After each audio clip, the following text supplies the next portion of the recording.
Naiz irratian, bigarren kafea.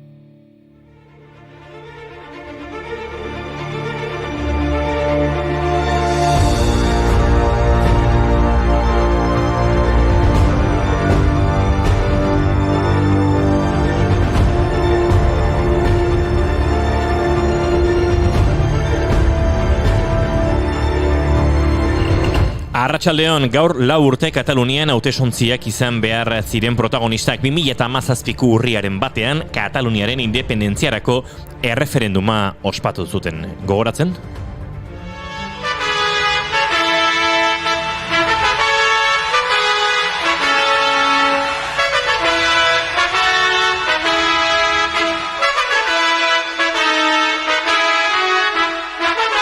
Carles Puigdemont, Kataluniako presidente ohiaren atxiloketak erreakzio katea eragin du aste hontan Katalunian eta nazioartean. Espainiaren asmo errepresiboa Kataluniako Generalitatearekin martxan jarritako elkarrizketa mahaia baliorik gabe utz dezakela iradoki zuen Juntsperkat eta KUP alderdietako kidek. Hori guztia egia da inigo, baina gaurko saioa hasteko ezin dugu albiste bat aipatu gabe utzi. Wikipedian egon naiz begiratzen eta gaur urriak 1 Mairen urtebetetze eguna da. Zorionak, Mai. Zorionak, Mai. Bueno, a ver, nondik atera duzue datu hori? Eixo, Mai, egia da. Wikipedian dago, 1956an, Mai jaio zen hori bai. Gazteago dirudizu, Mai. A ver, mesedez, zuzenean ari gara irratian eta informazioa... Mai, ixo, zure urtebetetzea da eta onartu behar duzu, guk zoriondu nahi zaitugula. Atera urtebetetzeen armairutik. Gainera nik efemeria daukat zuretzat opari moduan. Nik ere badaukat maientzako gaur 1943an Jean-Jacques Annaut zine zuzendaria jaio zen arroxearen izena hartza edo suaren bila pelikulak zuzendu zituen besteak beste eta Maiek askotan aipatu du bere gustokoak direla. Bai, mila esker, baino a ber. Ez, Mai. Hauxe da nere oparia zuretzako. Denok dakigu hitz-jolasak asko gustatzen zaizkizula, ezta? Gaurko egunez, 1925an jaio zen Julie Andrews, Mary Poppins. Oscar, BAFTA eta Aurrezko Globoa irabazi zuen Julie Andrewsek pelikula honengatik, Mary Poppins. Beno, seguru Mary Poppins maien gustoko dela, baina ez dut ulertzen zergatik esan duzun hitz jolasena. Mesedez, Mary Poppinsek munduko hitz jolas luzeenaren sortzailea da, ez altzareteko gogoratzen.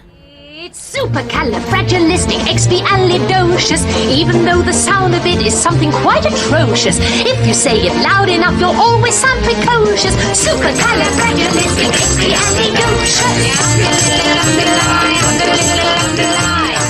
Vale. Oso polita, superpolita benetan, politxe. Orain zerbait esan nahi dizue? Lasai, Mai, ez dituzu eskerrak eman behar, Mai, lasai. Ez da hori, nola esan hainbeste pasioa jarri ondoren, eske nire izena ez dakiz zergatik, baina ez da gertzen Wikipedian, Eta gaur ez dira nire urteak, eta nintzen jaio 1986an, falta zitzaidan. Baina Wikipediak dio? Bai, Wikipedia dio gaur 1956an Mai jaio zela, Teresa May, Erresuma Batuko politikaria, Teresa May. Egia da, zenolako despistea, baina opariakonak izan dira, ezta?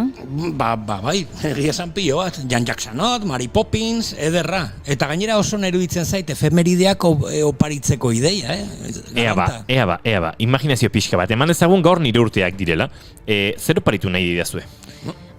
Nik argi daukat, abesti bat. Abai? Abesti oso ezagun bat. Gaur duela 3 urte hiltzen Charles Aznavour, Frantziako La Chansonen enbaixadorea, eta bestia baino gorentzat nire operitxoa izango da. La Bohème. De la ligne d'un sein, du galbe d'une hanche, et ce n'est qu'au matin qu'on s'asseyait enfin devant un café crème, épuisé, émerveillé, Café crème. fallait-il que l'on s'aime et qu'on aime la vie. La Bohème.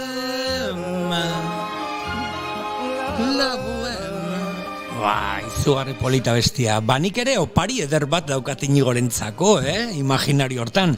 Postal baten forma duen bitxikeri bat. Beida, gaur 1879 Bienan historiaren lehen postala bidali zen. Emanuel Hermanek bota zuen ideia hilabete batzuk lehenago eta azkenean kartulinazko inbentu hori gaur bezalako eguna jaio zen Australian. Gora postalak eta postariak. Goizero, argitzen duenean, postaz gargatzen du furgoia. Osonak biak, mila esker benetan, baina gauzatxo bat, utziko diazue nik nire buruari opari bate egitea? Autopari bat? Bota, zer eskaini nahi diozu zure buruari? 7 segundu. A ber, badakigu pixkat estresatu eta sabitzen, nigo baino, 7 segundu, bakarrik. Demora berro duzu gehiago eskatu, ez? Ez, 7 segundu abestia. Gaur, 1959an jaio zen Youssou N'Dour abeslari senegaldarra.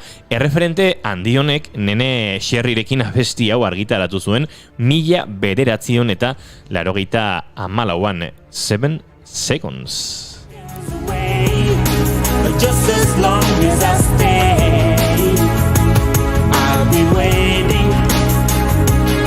It's not a second, we're 7 seconds away. Or just as long as I stay. Nik argi daukat ze efemeride oparitu nahi diodan ere buruari. Gaurko egunez, 1910an jaio zen Bonnie Parker bidelapurra. Bonnie Parker eta Clyde Barrow lapurren bikote ezagunena bihurtu ziren 30ko hamarkadan, eta elkarrekin jarraitu zuten azken unera arte. 1934ko maiatzaren 23 arte hain justu. Poliziek tiroka hil zituztenean Louisianan 167 bala zulo utzi zizkioten Bonnie eta Clyde kotxean. Los Mustang taldeak la balada de Bonnie and Clyde abestia konposatu zuten beraien omenez. Bonnie and Clyde, allá en los años 20, formaron contra el orden un temible clan. Bonnie and Clyde, un chico y una chica, que en poco tiempo fueron los reyes del mal. Lo malo fue... Begirago, Yuri, nik zuretzako beste opari bat daukat. Oh. Gaur, 1912 Kathleen Ollerenshaw jaio zen. Erresuma batuko politikari, hasitzailea eta matematika batez ere. Matematiken arloan oso ezagun egin zen karratu magikoei buruzko bere aportazioengatik. Goiuri eta matematikak seguru zaude mai? Bai, nik uste dut asko gustatzen zaizkiela puzleak, buru eusteak eta batez ere karratu magikoak. Tira, iasan bai badago karratu magiko bat izugarri gustatzen zaidana, txokolate ontza. Hori bai, eta horregatik oparitxoa zuretzat hauxe da. Gaur, ospatzen da, Perun, kakao eta txokolate eguna. Ea gustatzen zaizun, ekarri dizudan musika ontza. Tirikitana, beltza morena, ontza bat txokolate goizian onena. Tirikitana, beltza morena, ontza bat txokolate goizian onena.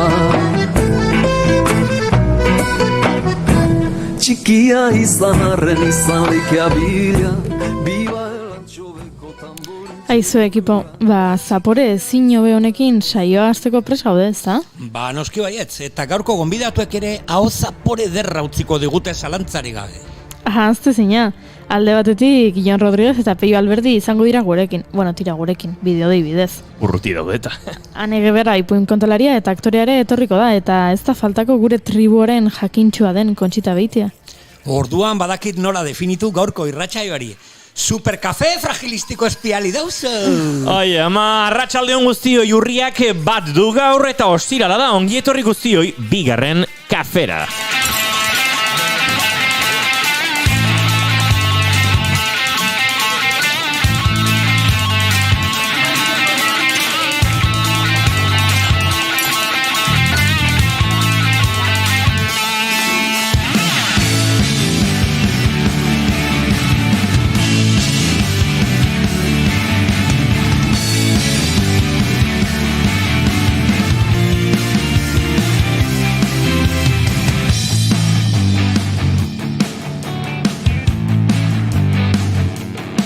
Zuekin jaun Andreok oraindik Flandriako arbidean motorraren agujetak kendu ezinik dabilen gizona antxibilizen munduko txapelketan eta oraindik badatozan klasikoak eta bestelakoak eta antxe da bigalduta ez dakigu laugarren motoan da Mai Gorosiaga Pozo aurrera!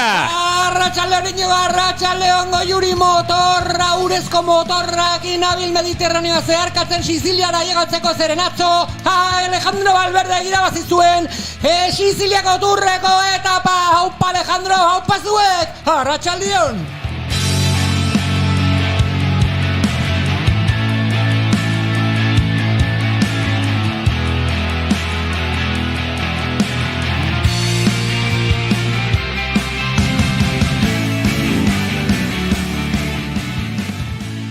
Eta ziklismoa maite ez duen, baina Flandriara bidai bate asteburuntan gustora egingo lukena. Goiuri ez Zarandi, arratsaldeon! Arratsaldeon, banoa. Agur! Dizketan ari zaizuen hau Inigo Asensio Elurbide gaur, urriak bat du dagoeneko arratsaldeak 4:11 minutu eta bigarren kafeak 252. Ongi etorri guztioi gure etxe hontara.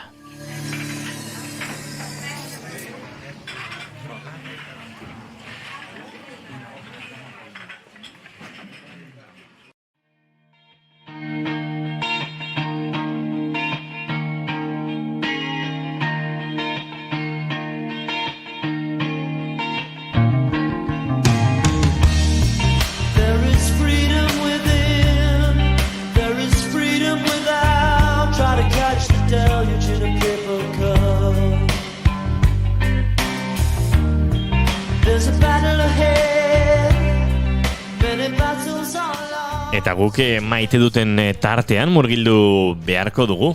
Maite dutak, maite dutezak. Datorren asetik aurrera ja ofizialki 3 aukerak izango ditugu mai gainean. Eta bitartean, hortxe pixkate improvisazio giroan. Mai Gorostiaga Pozok zer du maite? Nik maite dut, beida, gogoratzen zarete hemen itzein dugu. Gaur etorri naiz nire liburuari buruz hitzaiteko, ama lulur. Ez da hori, asuntoa da, justo atzo argitaratu zen albiste bat, esaten, Diego Garate, espeleoarkeologoa, gure laguna eta gure aholkulari liburuan, eta bere ekipoak Urdaxen, Alkerdi bi kobazuloan, aurkitu dituzte, margo izugarriak, rupestreek, paleolito garaikoak, eta hor barruan besteak beste daudela 4 alu gehiago. Osea, ezagutzen genuen Aizpitarte laukoak, oso zelaian badago bai, eta guain Urdaxen, Alkerdi bin, 4 alu erraldo zizalkatuta rupestre direla, justo galeria berdinen, eta digok esate duke agian izendatuko dutela aluen galeria lekutxo hori. Beraz, gu ama lulur hitz egiten hasi ginen liluratzen horrelako gaiekin, gure lagun Iñaki Alonso Indio eta, Diego Garate eta horrelako figurekin, eta gaur maite ditut horrelako aurkikuntzak, eta maite ditut iluntasunean lan egiten dutela guri argia emateko. Aluri ordena aldatzen bali dozu, 4 alu. Eta 4 alu, lau? Wow, ona. Olala. Olala. Alu. Edo alelulu. Aluluia. Nahikoa dugu, Zer maite dutago, Juri? Nik maite dut kontziente izatea. Niri gertatzen zait, gauzatzuk badaude antsietatea sortzen didatenak. Guaintxe bertan, bizi izan dudet, sarrera hasi aurretik, antsietatea sortzen didan gauza bat. Baino, badakit identifikatzen. Eta orduan, igual duela urte betea egian, nenuen jakingo, zergatik negoen deseroso edo gaizki edorrela, baina orain badakit. Kontzientzia hartu dut, eta orduan badakit identifikatzen, eta ez dakit nola konpondu, baino behintzat badakit. Eta hori maite dut, behintzat identifikatu ahal izatea.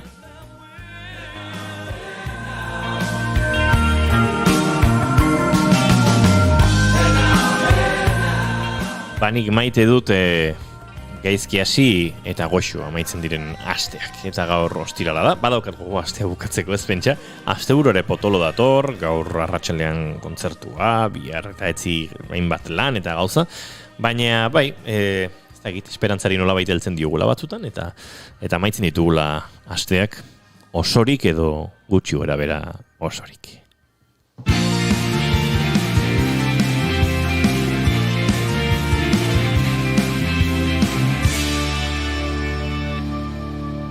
Emaiozu bigarren aukera bat egunari. Naiz irratian, bigarren kafea.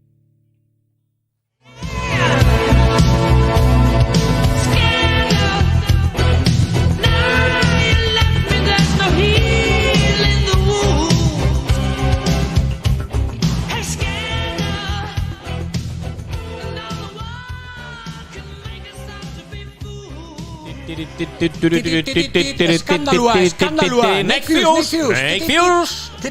Eskandalua, izugarrizko eskandalua prentxarekin.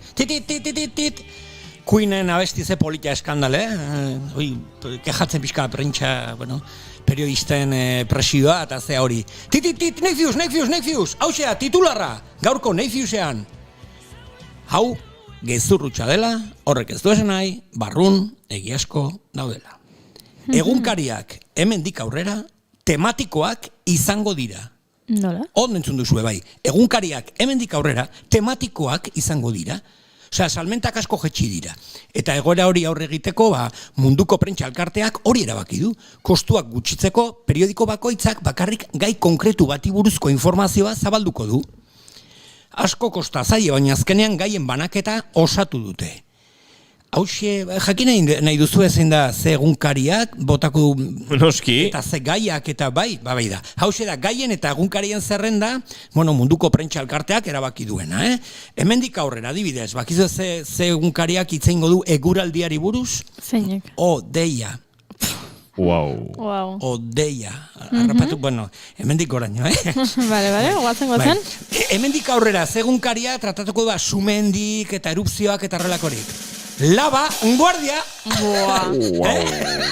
Eta machismoa, el falo de Vigo.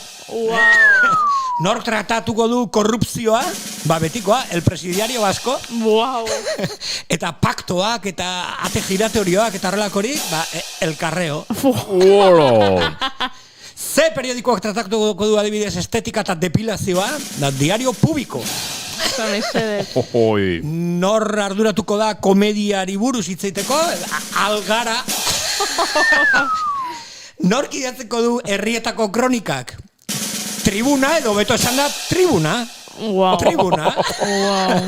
Sukaldaritza eberi buruz, ze periodikoa? Beldurra. La verdad.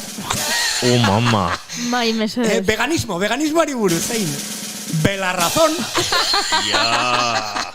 Ekologia eta zaborra, gauna, internacional, Ekologia eta zaborra buruz, The Washing Compost. Eta horrela egunkari gai guztiekin. Bakizue lagunok, egunkariak hemendik aurrera tematikoak izango direla. Eta egia, ala gezurra, begien artean, sudurra!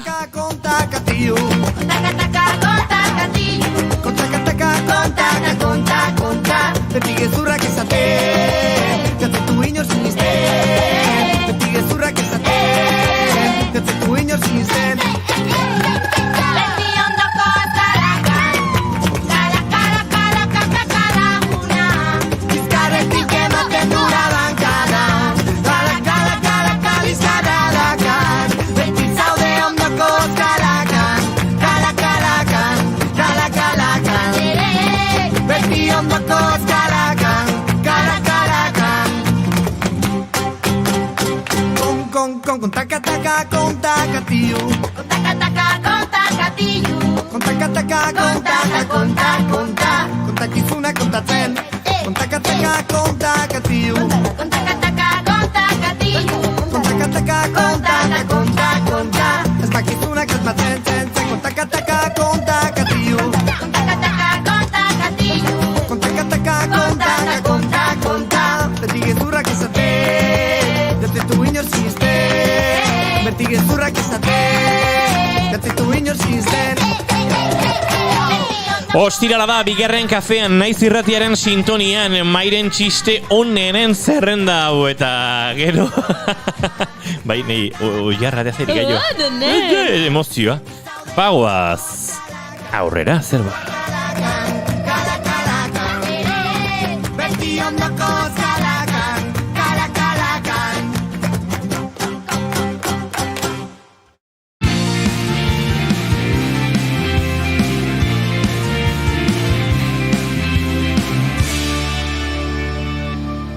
Bigarrenak ez direlako beti okerragoak, bigarren kafea.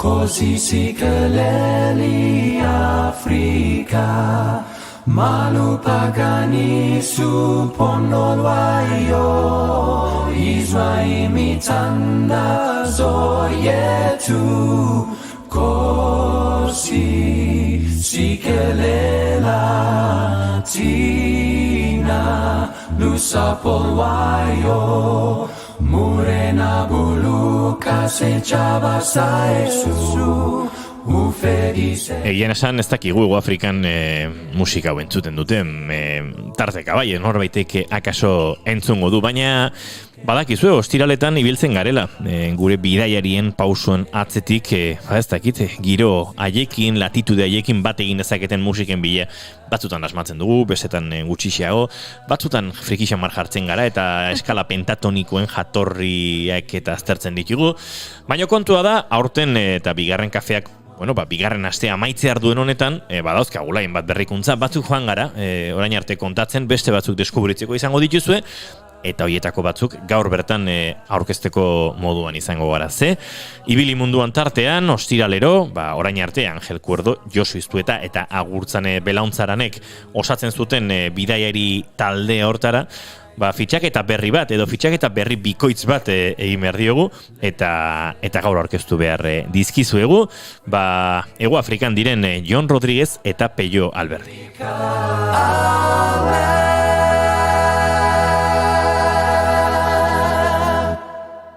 Eta eurak agurtzea baino, ez zaigu geratzen dagoeneko, Peio eta Jon, arratsaldeon, ongietorri bigarren kafera, eta gainera zuen ongietorria luzarorako da, denboraldi guztian zehar, tarteka izango zarete gurekin. Arratsaldeon, zer modu zarete? Iepa, arratsaldeon. Bueno, zuen aventura... ondo. Zuen aventura asteko gogoz, zen luten gogo, lehen bizileta gainean aritzeko, pedale ekiten hasteko, baina azken ordutik hasi behar badugu, oraindik bizikleten zaizarete, han, ez da egit, Johannesburgotik gertuta dagoen herri batean, ez da? Bai, hoxea, azkenen gukin bizikletak ekarri beharren, ingenuna da, bialketa konpainia baten bidez bizikletak biali, azkenen prezio aldetik askoz merke batatzen zalako, eta printzipio baten 23 iritsi bartzana, ikustezu, 29 da, eta guen dio ez dau bizikletan arrastoik. Eta, azkeneko egunek, ja pixkat luzek adie juten alde hortatik, jago gokin garelako, eta ja hasteko gokin, eta holaxe. Bueno, azaldu behar dugu, bidai berezia egingo dutela, bidai hori, Afrikatik hasiko dela, eta gauza zuzenean horrela gertatzen dira, hostel batean edo ostatu batean dira Jon eta Peio, eta jende gehiagorekin elkarbanatu beharko dituzte euren espazioek, eta entzuten ditugu porai dabiltzan bestelako pertsonak, eta egon horregatik lasai.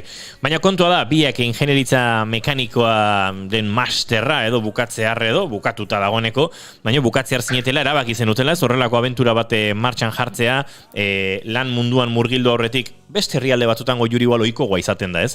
Estatu batutan esaterako, ikasketak bukatu eta urtebeteko bidaia.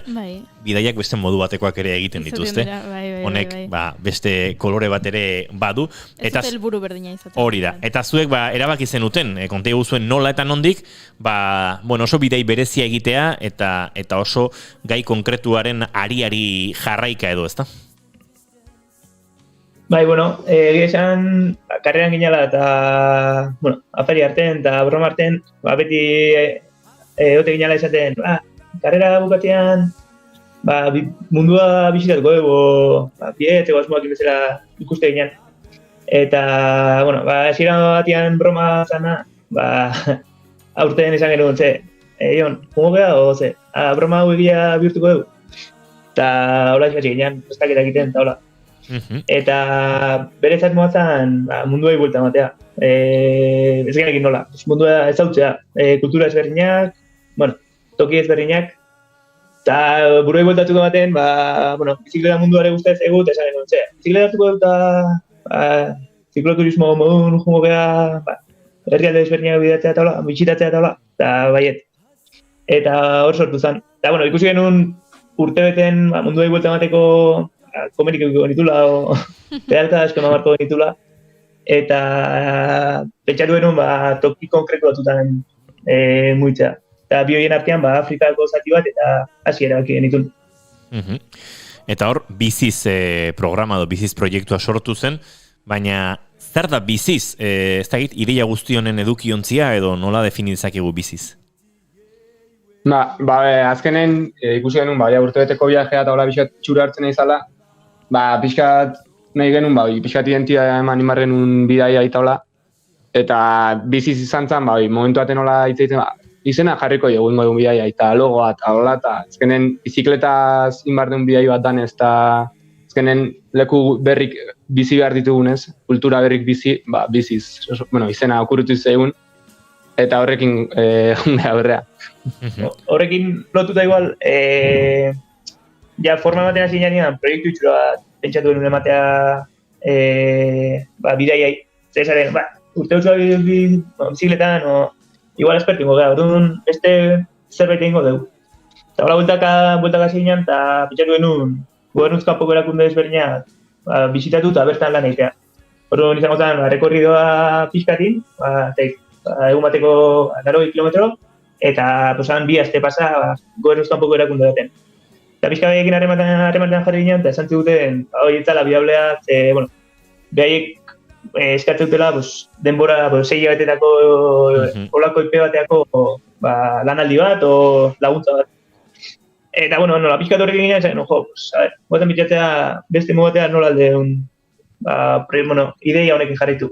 Eta horrekin okurritu zaigun, gobernuz kanpoko erakunde hauei, nola baitu jartzen, bisitatu, 3 bat egun behaiekin, ikusi zaiteuten, eta hori hartu hori ematea Euskal Herrin.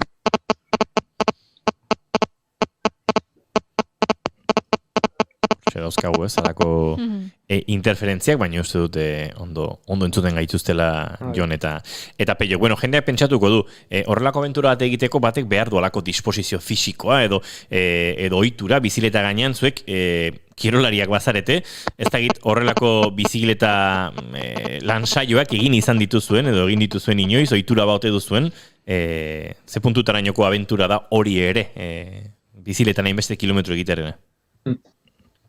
Egi esan, nik aurretik zehozein da duket bizikletakin zikloturismo aldetik Santiago bidea eta Transpirineika, baina azkenen hor ikasi nuna, horre bizizan nuna honeako gutxi asko balio izango ditu. Azkenen beste dimensio bateko zikloturismoa da. Azkenen antzare etxetik gertu, kultura berdinea, ezagutu iten dezu ingurue. Eta hemen da guztiz berri edena, bai jendea, bai arrisku, bai adaptatza tokatzen da. Eta orduan esan daike, naizta zehozein da dukeun hau guztiz berri dela gutzat. Biziletak ere sendo xamarrak, alik eta arazo gutxien izateko, eta horrek alde batetik, arazoak saiestuko ditu, baina pedalei ere gogorrekin beharko zaie, ez dira edo norke igandetan ez dakit kostako buelta egiteko erabili ditzaken biziletaren parekoak daramatzazuenak, Leicester ondo bidean iritsiko direnak, ez da? Hori da, azkenen bizikleta erosin genuen, pixkat informatu ginen, eta esan ziguten, irakurri genuen gatikan, bizikleta zahar bat hartuta, 2 hilabeteko bidaia bat iteko balio izaten. Baina urtebeteko epeak aten bidaietan, aratzok ematen azte omen dira.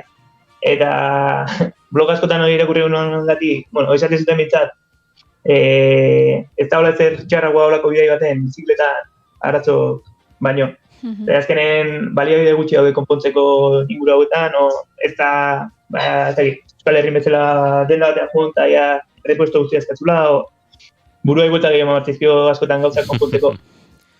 Ordu nire baki genuen, bizikleta berri bat eustea. Eta, bueno, espezifikazio aldetik altzairuzko keusi genitun, pixka robusto godialako, eta, bueno, zinaratzo eukita soldatzeko eta errexagoa alako adibidez. Eta gero, suspensio alik eta komponente simplenak eukitzea nahi genuen. Aurreko suspensioa ez daka, atzeko ere ez. Bizikleta robustoa dala esango dut, aurkitza genuen bintzat. Zuek gorputza ere hola beharko duzu ez, ibilbide batzutan, harritxuak eta gora beratxuak dien ibilbidetan, suspensiorik ez eukitzi horrek ere sortzen du, ez azkenean malguki hori edo amortibazio hori gorputzak berak egin behar duela, ez da? Bai, nik uste azkenen lehenengo astetan eta igual ugeta batzukin da ibiliko gehala, baina behin ritmo hartuta nik uste oitza izango dela, eta karretera batzuk beste batzuk baino kerra hongo die, eta beste batzutan baino gehiago sufrituko, baina azkenen ohitura kontua izango nik uste. Esan barre du, azken egunetan gorrita juten hasi pixka, formarteko, bentsat, lehenengo hemen aguketa asko ez dut, prestaketa txikia da ere, aldanak bentsat. Saio hontako kolaboratzaile den eta zure irakasle izan zen Angel Cuerdok, akaso esango luke, ez dakit banik talde muskularren erabilerari erreparatuz korri egitea bizikletan ibiltzeko oso egokia den, baina behintzak gorputzak geldirik ez da dila egon, ez da? Nik uste gehiago jungela korritea, hemen, kirolaitea guztaren zaigulako eta goizea aprobetxatzatik zerri pixka gota, eta gero egune hobeto aprobetxatzezulako. Baina, nik uste zehose balioko izango egula bizikletako gero ere. Aipatu dituzue arazo mekanikoak eta saiestea. Paradoxikoa ere badaz, ingenieritza mekanikoa ikasitakoak zarete, oker ez panaiz biak, baina akaso jendeak pentsa ezaki ingeniero mekaniko batek mekanikari buruz dena jakin behar duela, eta ez dakit horrek bizikleta baten mekanikan gehieki edo bat ere laguntze ote duen.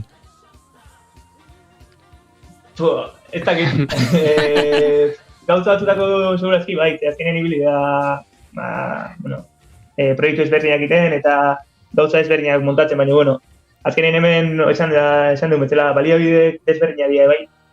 Eta, orduan igual askotan, baliabide falta horrengatik, burua gehiago martu jau, eta han konponduko genuen modun konpondu ez. Hau da, beste modu bat pentsatu, hemen dagoenakin konponketa horiin, eta bentsat urrengo herri eritxi, eta...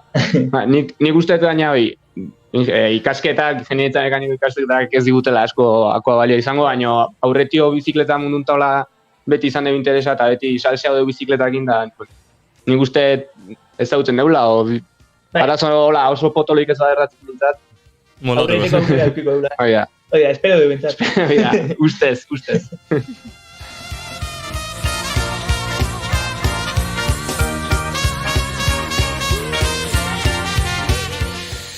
Barazo mekaniko eta soluzio eta sormen horiek kontatuko dizkigute, betean ben gutxu bera izango dira eta bigarren kafean gurekin, Jon Rodriguez eta bere biraikide Peio Alberdi, biak ala biak hortxe izango dira, buruari ematengo juri, baina bidaiari buruz eritzein beharko dugu. Arazoak bere Angel Cuerdo kontatzen dizkigu. Bai, hori egia da. Hauek ere igual eskola hortakoa die, Bai. Angelek beti kontatzen digu, bidaia zoragarri auta beste eta bapatean eta beti gertatzen da zerbait. Bai, da pixkat, narratiba klasikoaren moduko, ez? Bada momentuan korapilo bat, eta gero askatu egiten da, eta zuei ere egokituko zaizue. Bai, gure kolaboratzaileak oso pozik zeuden, zuen fitxaketarekin, ezen, eske, behar dugu jende gaztea, eta jende gaztea, hola, bidaiatzen duna zue bezala, ez hartu eta punda, bai, nik ez hau zeitut bi oentxe jundienak, eta jarri gintuzten zuen pistan.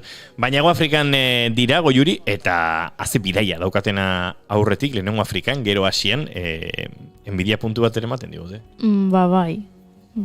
Enbidia handia, baina nik ikusi eta argazkia bizikletan zenbat traste sartu behar dituzten, eta horrek ja ez dit hainbesteko inbidia ematen, Bueno, Afrikatik abientuko zarete, bikote esan duzue, bueno, Johannesburgo inguru horretan zaretela, handiken kilometro batzutara, eta hortiken hasiko duzuela bidea, oker espanaiz, Zimbabwetik lehenengo gobernuzkanpoko erakundeak ezagutzera, ezta?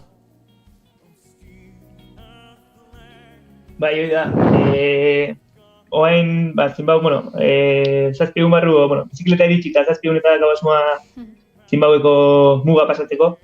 Eta behin pasata Zimbabuen bi gobernuzkanpoko erakunde bisitatzeko asmoak hau.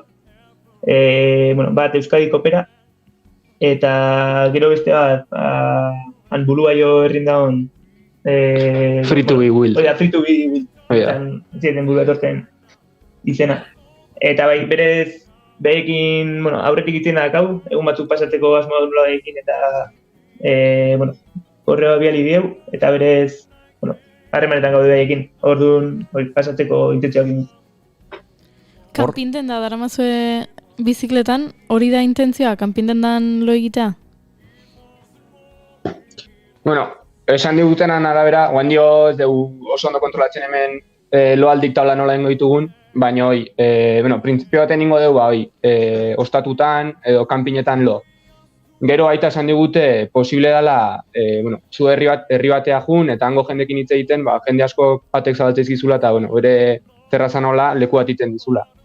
Baina, gu pixkanaka jungo geha, lehenengo pixkat amoldau bizimodua, eta, pixkanaka. Ez da duteko asko, guendik. Bestela, errepideak, bideak, ez dakit, zer topatuko duzuen ere garbiegi badakizuen, horrek ez beldurrik sortzionte duen, ez dakit, trafikoa dela, karretera edo bideen kalidadea dela, segurtasuna, guzti horrek ere igual kezkatzen zaituzte oraindik? Bai, aurretik hemenendako batu ginitzen genuen, eta zantziguten kontu zibiltzeko beti errepide o trafiko handia duen errepideetan.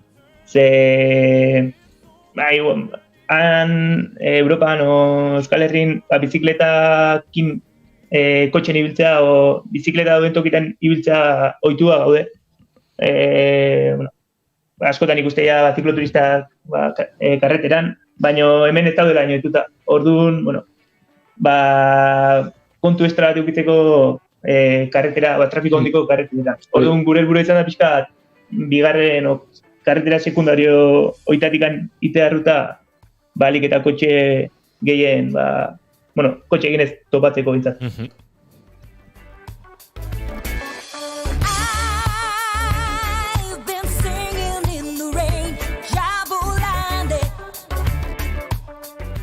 Orain arte topatutakoaz zer nabarmenduko zenukete bikote, zer izan da, ez dakit, Afrikar kontinentera iritsi, Johannesburgora heldu, eta hor, orain arte izandako egun hauetan, zerk sortu du olako, ez dakit, talka kulturala, edo zerk harritu zaituzte gehien?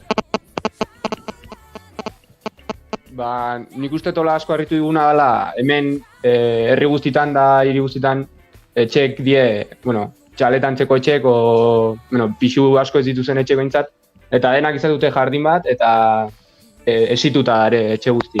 Eta dute, esie, barrun txakurre, alambre elektrikok,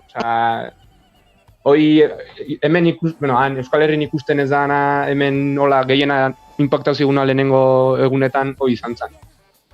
Segurtasun ez da edo segurtasunaren beldur hori ez, bada, batez ere Johannesburgoko hainbat ingurutan ez, hori oso nabarmena da ez? Hoi da.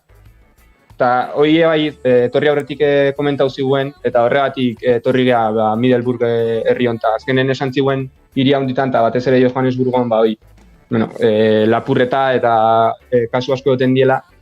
Eta horregatik erabaki genuen herri txikigo batean moitzea, gero baita bizikletakin hasteko taula Johannesburgo hiri handia izan da, trafiko asko taula, ezan hasiera oso politia izango. Eta orduan erabaki genuen pixat apartatzea eta bizikletako neak hartzea, direkto. Aizue, bada plan B bat elkar aguantatzen ez dio zuen erako? Ze hori ere gerta daiteke ez? Osea, gurpil bat zulatzeak soluzio horrexagoa dauka elkarren gandik. Nazka egin da bukatzen duzuen horrekin alderatuzkero, ez? Guantxasi dia. Baina bisatu hartza, hori gerta daiteke. Ez dakit, noiz iten genuen, eta Eta inu izan, baina, bueno, igual herrixo bat eritxi eta bi asteko bataz besteko, bueno, oporralditxo bat hartuko deula, bata bestiak inezeko, eta bata herriko puntuaten jarri eta bestia deskansatuko deula. Baina ez te guzti. Ondo moldatzen mazeate ederki baino, hortarako ere prest egon beharra, batzutan norberak behar izaten du pixkat bakarrik egon, edo ez dakit, ondo dago, ja plana badute, herriaren punta bakoitzean jarri, eta gero batek ez dakit gurpila zulatu duela, besteren beharra izango dut, ordan akabo oporrak. Bueno, bikote, Afrika inguru hortatik abietuko zarete, esan da bezala, izango duzu lehenengo geldialdi hori Zimbabuen, handik okerrezpa naiz Mozambiken, mundukiderekin, zein izango dira horrengo pausoak, beti ere, ondo bidean, beti ere biziletak heldu eta martxa hartzen duzuen horretan. Bai, gero, esan ez bezala Mozambiketik pasa eta Malawia jungo ginen, eta gero berriz Mozambike sartuta mundukidea bisitatuko genuen, gero Malawi tikan ja iparraldea junda Tanzanian sartuko ginen, eta gero Kenian. Baina, bueno, egun hauetan baita hitz egiten ditu beha, eta azkenen COVID egoera dela eta mugak taula, mugatan daren restrikziok, eta bai herri aldetan daren restrikziok, kasi egunetik egunea iri aldatzen, eta ja hitz egin dugu gure artean, posible aldala izan posible ibilbide aldau behar izatea. Eta baita horta irekia, daude. Azkenen ez daukegu ezer hartuta eta pixkata molda barko gea COVID egoera batez ere mugatan da hona arazuta. Baina, situazio txarragoa muga gehiago daude COVID-an aldetik. Ez genuen espero hainbeste dotea. Orduan, una hauetan pixka hitzeiten egon geha eta aldaketak eute aukera ikuste dugu, pixkanaka jungo gara eta ikusko dugu, ez da hola itxitxita ibidea. Bai daukezuena da Garbi Xamar, Afrikatik Asiaruntze egingo duzuela salto, eta nere beste abenturak jarraituko duela, ze luzerako abiatu zarete, Afrikan hilabete batzuk egin, ez dakit 3-4, eta ondoren beste edo gehiago Asiatik egingo dituzuela, ez da?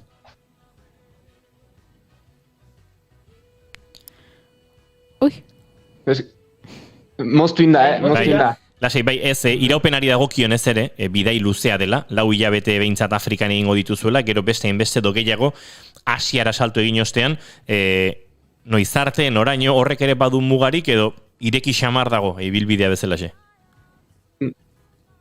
Nik usteet, irekia da ona gehien bat da ibilbidea. Guk nahi dauna mundua ikusi, kultura ezberdinak ezagutu, jendea ezagutu, eta printzipioz, ibilbidea diseinatu genuen, alikta kultura eta kultura aniztasun gehien eukiko da ibilbide bat izateko.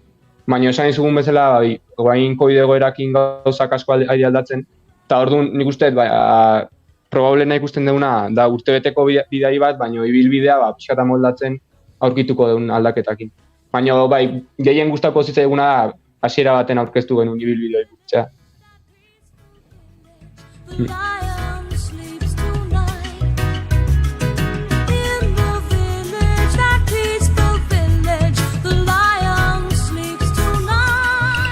Beno, espero dugu bizileta horiek lehenbailen iritsiko direla, arazo gutxi emango dituztela, Jonek Peio eta Peiok Jon jasango duela bide guztian zehar ondo, giro... Batak besteari gurpilak pintxatze zion bitartean? Bueno, badauzkate gurpilak zulatzearen kontrakoak, edo pixkatola babestuagoak, ere hori ere pentsatu duzu, baina, bueno, zulatu beti zula daitezke, edo standa egin dezake gurpilak, ez, beraz. Hori ere gerta daiteke. Baina tira, bikote, honen opa dizu egula, hilabetean... Nabaritzea, bai. Ez, a ber, baina jarri bertzaile, egorarik txarrenean ez dut esango, baina, bueno, bai, dena zoragarria balitz eta tal, eta, bueno, ondo bidean dena txukun, baina, bueno, ondo dago jakitea, B planak ere badituztela, eta pentsatu dutela eurek ere guzti hontan, naiz eta bai, edarki moldatzen badira, zoragarri. Esan dakoa, hilabetean behin barra egiten dugu zehor, ze gertatu da, Peio, zerbait gertatu da hor? Aizia ate bat iziu eta... Eta susto hartu du. Ez txanda txiki bat entzuta, bai, justu hartu dugu. Hori, hilabetean behin gutxienik, ze akaso bestelako tartetxoak ere harrapatuko ditugu euren abenturak eta desventurak entzuteko. Gurekin izango ditugu Jon Rodriguez eta Pello, abentura hauek kontatu, Pello Alberdi eta Jon Rodriguez, abentura hauek kontatu, euren hausnarketak entzun, izan dituzten arazoak, gobernuz kanpoko erakunde horietan zer egiten duten ezagutzera emateko, eta bueno, plazerra da, gaur honek badirudi ez dakit Paris Saint-Germainen prentsa aurrekoa, ez? Gure fitxaketa izar hauek bigarren kafean aurkeztea, bikote zorterik honen opa dizuegula eta hoixe, joango garela hitz egiten. Ea bizikletak lehenbailen hartzen dituzuen, hori ere kontatuko dugu, dira dagoeneko martxan, eta gero, tarteka joango gara zuen abentura hau jarraitzen. Eskerrik asko zuei hori da. Eskerrik asko, izan ondo. Hitz egiteko zuen gunet. Aio. Agur.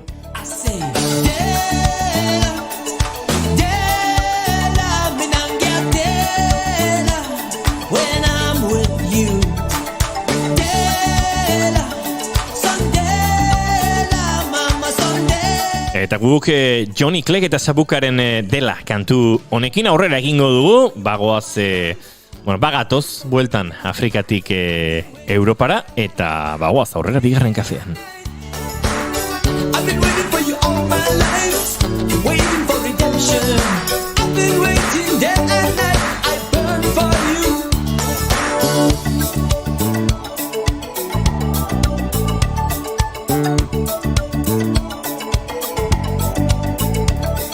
A blind bird sings inside the cage, that is my heart.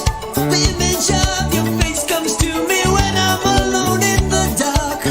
If I could give a shape to this ache that I have for you, if I could find a voice that says the words that capture you, I think I know, I think I know, I think I know, I think I know, I think I know why the dog howls at the moon, I think I know why the dog howls at the moon. I say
Mila 1983an, Ricardo Arregik esan zuen, ipuin, istorio, gutun eta poemez hornitzen ditugula urmaelak eta baiarak.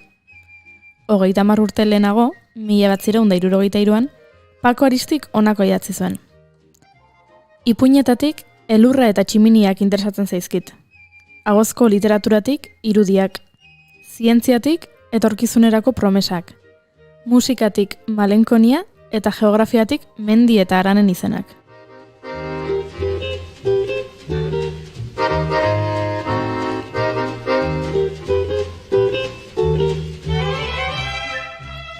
Horiek guztiak nahastuz egiten zuen poesia berak, baina horiek guztiak nahastuz egiten du magia Ane Guevara gasteiztarrak.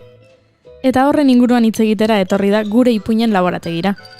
Izan ere, 2016an hasi zen ipuin kontalarien mundu aztertzen eta asko du kontatzeko Anek.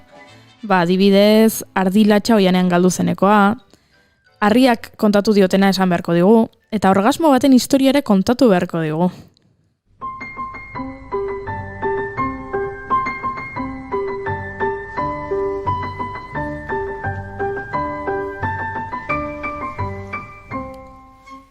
Ia duela urtebete etorri zen gurera. Gure pianoa martxan jarri zuen eta ipuin bat kontatu zigun. Guk negar egin genuen. Malkoak potetxo batean gorde genituen, baina badakizue oso negartiak gara saio honetan eta poteak gainezka egin zuen. Horregatik berriro gonbidatu dugu Ane, gure potetxoa hitz polit eta amalkoz betetzeko. Ongi etorri. Eskerrik asko. Arratsalde honan aspalditik, zegogok berriro hemen izateko. Bueno, konta iguzu, uste dut aulestin egon zarela, Pablo Ibarluzea formatzen bai, antzerki fisikoetaz, ze beste tresnak bilatzen, edo beste materiala bilatzen gero ipuinetako, edo beste ateak irekitzen ez bueltatzeko ipuinetan. Ez ipuinetara bueltatuko, banabil eta, horiek ezin dira utzi. Baina bai, droga berri bat probatu dut, eta antzerkiari orain gogo asko ditut antzerkian egoteko, antzerkia probatzeko, eta bai, justo pasaren astean aulestin egon nintzen, arte dramak antolatzen duen Adel aste horretan, topaketa edo formakuntza edo gozada horietan, eta berriro probatu dut antzerkia, eta berriro hortxe flipatzen antzerkiarekin egia esan. Eukin nuen bolada ipuinekin flipatzen hasteko, eta flipatzen jarraitzen dut, eta antzerkiari bueltak ematen orain, bai. Ondo iruditzen, zaizu pixka beranduxeago hitz egingo dugu zure proiektuetaz, eta horrelako gauzak, zeren aitzakia, honea ekartzeko berriro Anek, izan da, bihar urriak 2, Garaion Sorgin gunean, ospatuko da ipuin eguna. Hori da, 8. ipuinaren eguna. Izugarrizko egun polita pasatzeko, kartela izugarria, hiru narratzaile izango dira. Bai, aurten goizean 12:00 Odei Agirre egongo da, eta Isabel Agirre Sarobe ere bai etorriko dira. Beste batzuetan kontalari gehiago jarri izan ditugu goizetan eta arratsaldetan, baina aurten esan dugu jarriko ditugu 2 pedazo de ipuin kontalari, eta gozatuko dugu, eta ikusiko dugu presentzia hori pixka bat gehiago, ipuin motzak eta gehiago, esan dugu postoa egingo dugu, eta egongo gara hor, tartetxo batez ipuin kontalari hauek entzuten eta ikusten, eta gero arratsaldean 5:00 Aitor Brinagreten saio oso bat ikusiko dugu, Kokitoren Amona, eta hor ere, astiarekin, eta presarik gabe disfrutatzeko, eta ipuin kontalariaren figura hori gustora ikusteko tartea aukiko dugu. Aitor Binagret etorri zen gurera kafea hartzera. Eta Isabel ere diak, bai. Egia da, Isabel ere. Eta Odei pendiente, begira. Begira. Eta etorri Odei. Begira. Baina batean zirkokoa Israrekin, artistak puskak, zirkolarik eta ipuin kontalarik. Bai. Hemen txapuntatuta, hemen fitxerora. Eta Aitor bai, justo, gainera, estrenaldi bat izan du, aste honetan edo? Bai, 25ean eukizuen Hegaztiak, uste dut, gazte sortzaileak bekarekin egindako lana, Itziar Binagretekin batera, eta nik ezin izan nuen ikusi aulestin nengoelako, baina oso kritika onak entzun ditut, hasik errepikatu beharko du, eta joan barko gara, zalantzari gabe. Eta Itziar Rekalde aipatu duzu, uste dut berarekin lana induzue, bai? Bai. Erreferente. Beti aipatzen dugu Itziar. Ze gertatzen ari da Itziar Rekaldeekin, zuzeu, Aitor Binagret, Arabako ipuin kontalariekin? Ba, hementxe lurrikara txiki bat egon dara, eta batu gaitu lurrikarak, eta Itziarrek alde hor bandera hartuta, ari gara batzen, Arabako ipuin kontalari batzuk, eta sortu dugu taldetxo txiki bat, Arabasan, deitzen dena, eta oso gogotsu gaude ipuinei bueltak emateko, gure artean hitz egiteko, ofizioari duintasuna emateko, jendea erakartzeko, gaude 10.000 ideiekin, eta, poliki-poliki jarri barko ditugu ideia bakoitzak ajoitxo batean, eta poliki-poliki joan irekitzen, baina bai oso talde polita ari da sortzen, badago Itziar bezalako jende bat arama la bizitza guztia ipuina kontatzen, Aitor eta ni pizka Odei ere bai, bidean urtetxo batzuk, baina poliki-poliki, deik gehiago daramatza, baina, eta gero badago ere jendea hasi berria dena, gogoak dituenak, gustatzen zaiona, bai entzutea, bai kontatzea. Eta orduan, lurrikara txiki horrek mugituko gaitugu, eta saiatuko gara, mugitzen jendea eta ipuinak mugitzen leku guztietara eta saletasuna sortzen, ikuste dut. Hoi izango da zaiena, ez da esan duzu 10.000 ideia dituzuela eta elkartu zaretela lurrikara txiki batzuk, lurrikara handi bat osatzeko, zaiena izango da nondik hasi erabakitzea, ez da? Bai, pasaden urte, uda heldu baino lehenago hasi ginen pizka bat gehiago, eta zer egin nahi dugu, ez? Eta, karo, jarri genituen helburuak dira interminableak. Eta, poliki-poliki hasiko gara, gure artean batzen gara aste artero, Arabako edo gertuko jendea nahi badu deitu dezala, kontaktuan jarri Itziarrekin, nirekin, edo inguruko edo zeinekin, ze oso gustora besoak oso zabalik ditugu, eta edonor pasa daiteke gurekin egotera.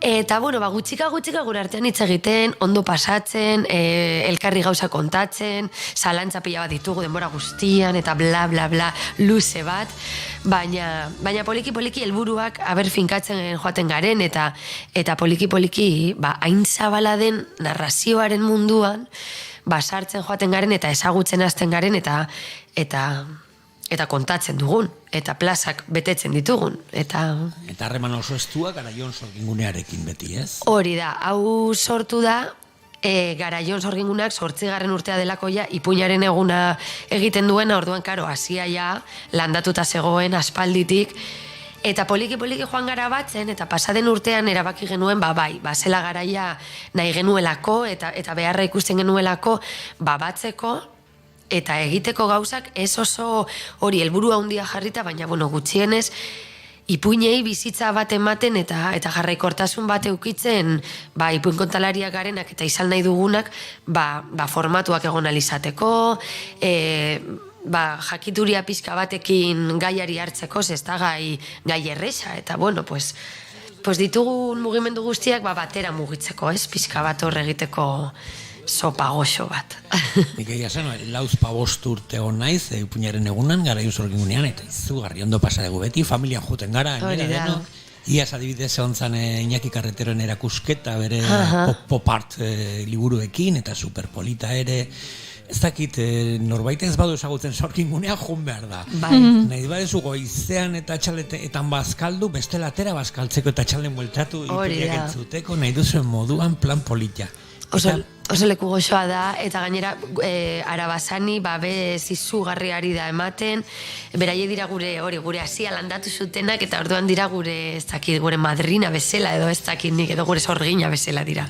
Eta oso eskertua gaude beraien hasi horregatik, eta konfiantzagatik, eta bultzada horregatik, ze egia esan Garaioneko neskak dira pasada bat. Eta lekua izugarria. Eta hori da. Eman dezagon entzule batek, ez du ezagutzen, ez da entzun, zer den Garaion Sorgingunea. Nola azaldu, lehenengo jun eta ikusi. Baina nola azalduko zenuke, zer dan, ez aurkitu dezake. Garaion da leku magiko bat. Dena ondo ateratzen den leku magiko bat da. Osea, da pasada bat egia da, Ateak zabalik, literalki zabalik dituen espazio bat, badauka etxetxo bat, badauka lastategi bat, zeinetan edozer egin gertatu daitekeen, egoten da zirkoaren eguna, egoten da ipuinaren eguna, egoten dira sorkuntza kolektibo edo pertsonalak egiteko espazioak, dago berogailu magiko bat hor, egurra bota eta adobearekin leku guztietara mugitzen duena beroa. Eta daude gehien bat lau sorgin, lanean, jotake, edo zer egiteko kapasak direnak, eta baina bai da, heldu, urtegiaren ondoan dago bidetxo, arriz betetako bidetxo eta batxez betetako bidetxo batek ateratzen zaitu errepidetik eta pun, de repente bi etxe hor, eta bada gozada bat. Da oso leku magikoa, dena ondo ateratzen da hor, atsegin hartzen zaitu lekuak eta jendeak hor beti, bai, horko boloak eta horko gauzak beti dira, ez dakit, irribarre batekin doa jendea, eta lekuak mantentzen du irribarre hori, eta ez dakit. Sorgingunea izena duen leku batek, alabearrez, ez dakit, alaia izan behar du. Lehen aipatu dugu deia argi karri bar deguna, eta beida, komprometitzen ez denboraldi berri honetan ebai, sorgingunea ezakit amaia edo ekarri bai, kontatzeko zerran sorgingunea proiektua eta guztia, itziarrekalde bai, ekarri bar dugu ja behin goz, beste aldiz bere izena azalduta. Bai? Bueno, ez ezakit esan aldeen, baina bueno, badauka proiektu berri bat esku artean iaia, así que primizian. Baitzakirik ez etortzeko. Bai, etxeko lanak pilatzen ari zaizkizu, Bai. Hemen da terremotoa piztu eta pila ba jende esartzen. Bai, hemen tsunamia. Beste irratsaioetan igual, nore karriko dugu, zein etorriko da guain, eta gu daukago baina zerrenda. Segulako zerrenda. Zeona. Hori da, Gasteiz Tolosako autobusa beteko zaizu. Bueno, entzule ez ahaztu, bihar, urriak 2, Garaion sorgingunean, ipuñaren eguna. Hori da. Eguerdin, atxalden, ipuñak, umekin nahi bazue, umeik ez? Hori da, lagunekin, umeekin, ipuñak gustora entzungo dituzue, leku atsegina da, eraman baskaria, edo larreara, edo nahi duzuen lekura joan gero baskaltzera, eta Arabako txokorretan gustora gongo zarete, seguro. Edo lehenengo zita baterako. Bueno, vamos, erlazio hori izango da pasada. Pasada bat izango da.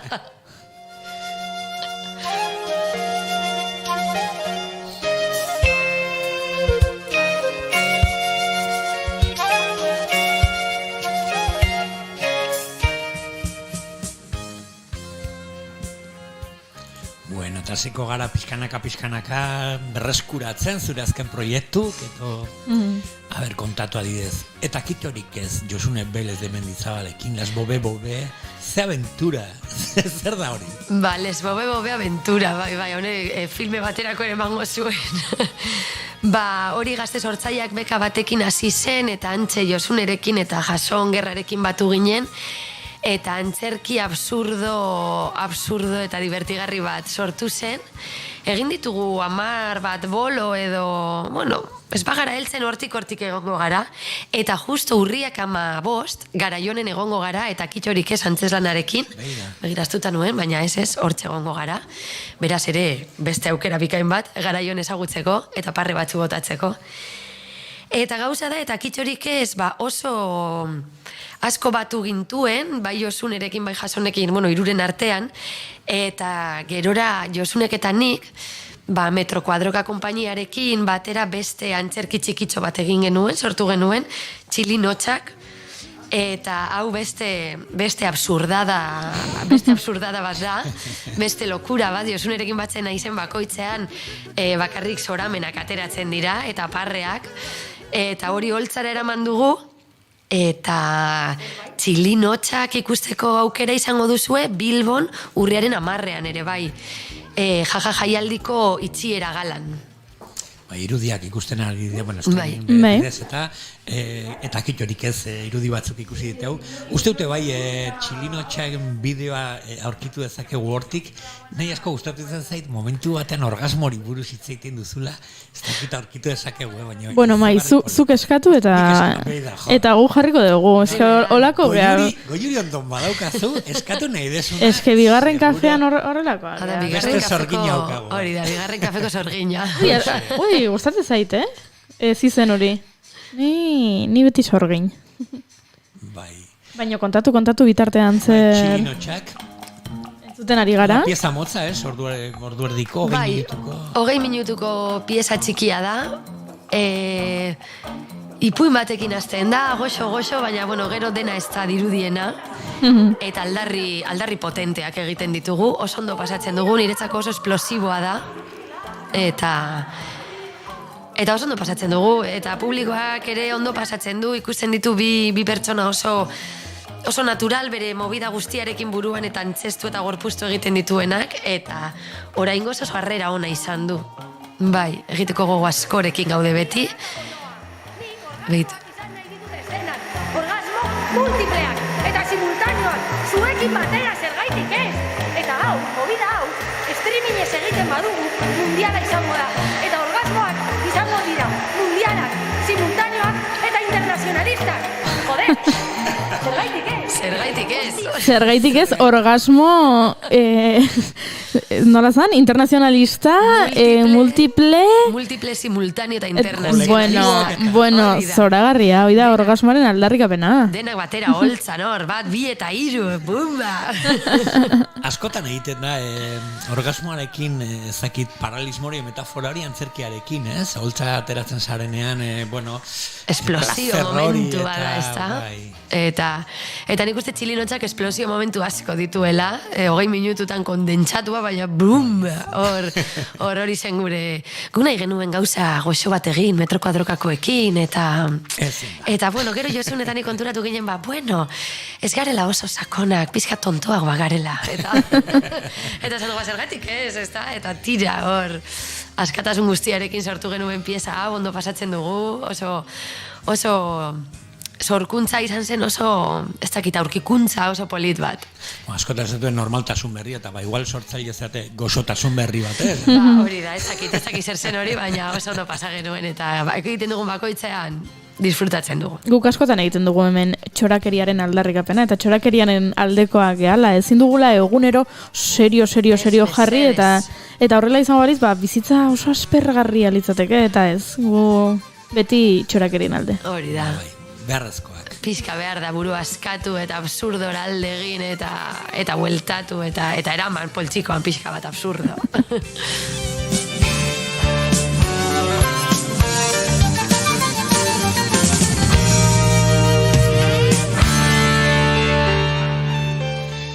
Txakekin egon zineten Gasteizen jaialdi, ezoiko lekuetan ospatzen den jaialdi hortan, ez? Bai, eta, bueno, egin dugu, txilinotzak bastante mugitu da, baina, bai, egin izan dugu kalean, egin izan dugu leku itxietan, Laizter uste dut Aramaiora joango garela, ez dakit Eliza batean egitera, edo olako gauza txiki hauek dirudite igual txiki gelditzen direla gauza batzuetarako, baina ez oso harrera ona ari du izaten, eta beste pieza txikitxo batzuekin, erena astuz, eta oie, mugitzen ari da. Ni estrenatu baino lehenago esaten nion Josuneri, hau ez du inork ulertuko.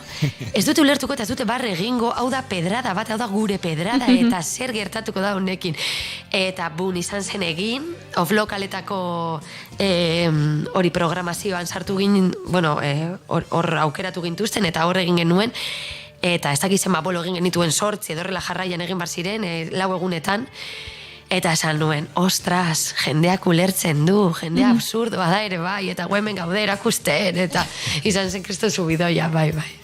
Ezoiko lekuetan aktuatzeak ere, zakit erakartzen du beste kontzeptu bat antzerkiarekin, ez? Askotan areto bat egokitzen da antzeslanetarako, kasu honetan zure produktua, zure sorkuntzak egokitzen da, edo non? Hori da, bai, batzuetan egoltza da oso txikia, beste batzuetan ez da goltza, beste batzuetan poste bat erdian, baina oso jolasgarria denez, gure txilinotzak ematen diogu ere dagoenari kabida segun zer dagoen eta ze momentu den. Así que oso moldagarria da, bai, egia da.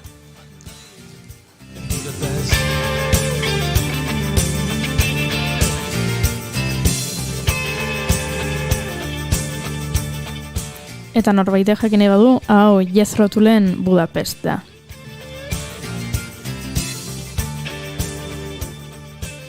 Por cierto, gaur, guain dela 5 urte, hil zen Fernando Silva Espinoza, poeta, narratzaile, kontalari nikaraguarrak, asko esaten zuten el más nicaragüense de los poetas, el más poeta de los nicaragüenses. Ai, ze polita.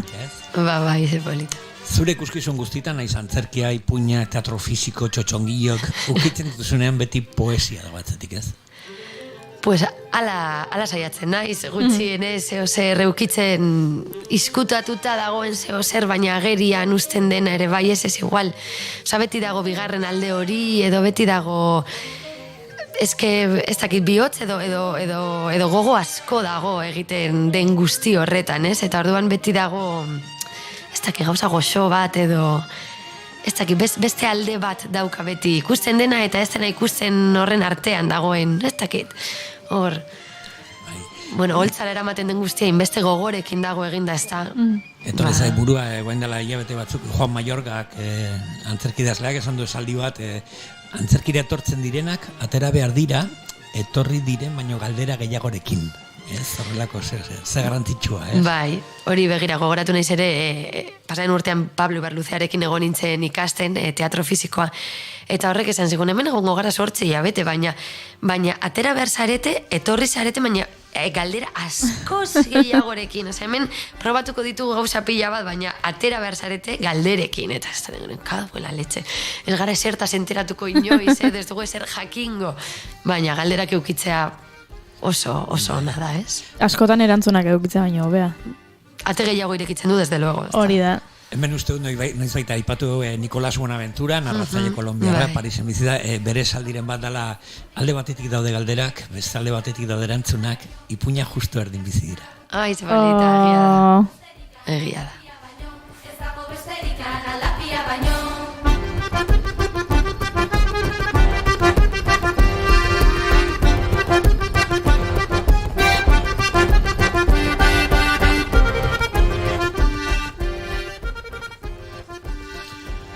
Bueno, Goiurita, ez dakit, zu bakizu, gaur ostirala dela eta hori. Boi. Eske pasaden astean etorri ziren Karrere eta Fito, eta beraiekin ipuinik ez, oso polita gonzana. Oso polita izan zen. Bueno, bere bizitza eta Alfonso Sastre bere bizitza ipuin bat. Bai. Bezelakoa da, edo novela bat bezelakoa, oso interesgarria, baina jo. Baina ipuina horrela, ipuinaren zentzu, ostzakiz, osotasunean. Honetan, oraindik ez gara hasi ipuinekin, ez dakit dagoen ipuin kontari batena eretoan. Ara? Ze kasualitate. Ui, ama! Eta prestatu duzu ipuina? Zeo zer ekarri dut, esan beharra dago, atzo Salburuan egon nintzela konpostera bati ongi etorria ematen, eta bihar, gaur arratsaldean, Rekaleorreko auzo azkean egongo naiz, beraiek 8. urtea ere betetzen dute, auzo okupatu hori bizia eman zion denetik, eta gaur arratsaldean 6 han egongo naiz ere ipuina kontatzen, baina, bueno, anuntzio txikitxo bat egin aldugu hementxe ipuin batekin, ez da. Nola ez. Gustatzen zaizkigu guri primiziak eta spoilerrak eta horrelakoak. Beraz, musikarekin nahi duzu edo musika kenduko dugu? Musikatxo jarri hor fondoan, horrela ni ere pixkat erdi hitz, erdi dantza egingo dute hemendik eserita dagoela. Ui, ama, entzuten ari gara Kepa Junkera eta Sorginak, eta Kepa Junkera eta Sorginak entzuten jarraituko dugu.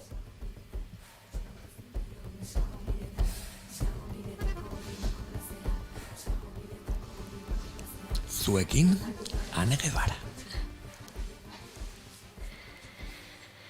Oraingoan urrutiko ipuin bat kontatuko dizuet.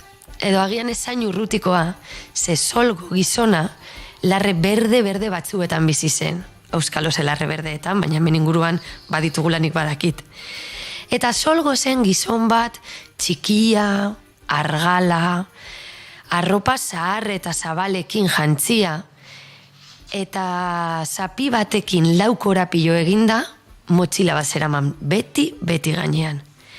Eta motxila horretan ogi pixka bat eramaten zuen, eta inoiz, ahazten ez zituen margo eta pintzelak eramaten zituen gainean, beti. Errekara bazi joan uratatera, por si acaso margoak eramaten zituen. Etxera sartzen bazen, lo egiten bazuen hortxe ondoan, 4 korapilo dun poltsatxo hori zeukan beti. Eta gauza da Solgori, marrastea ikaragarri gustatzen zitzaiola.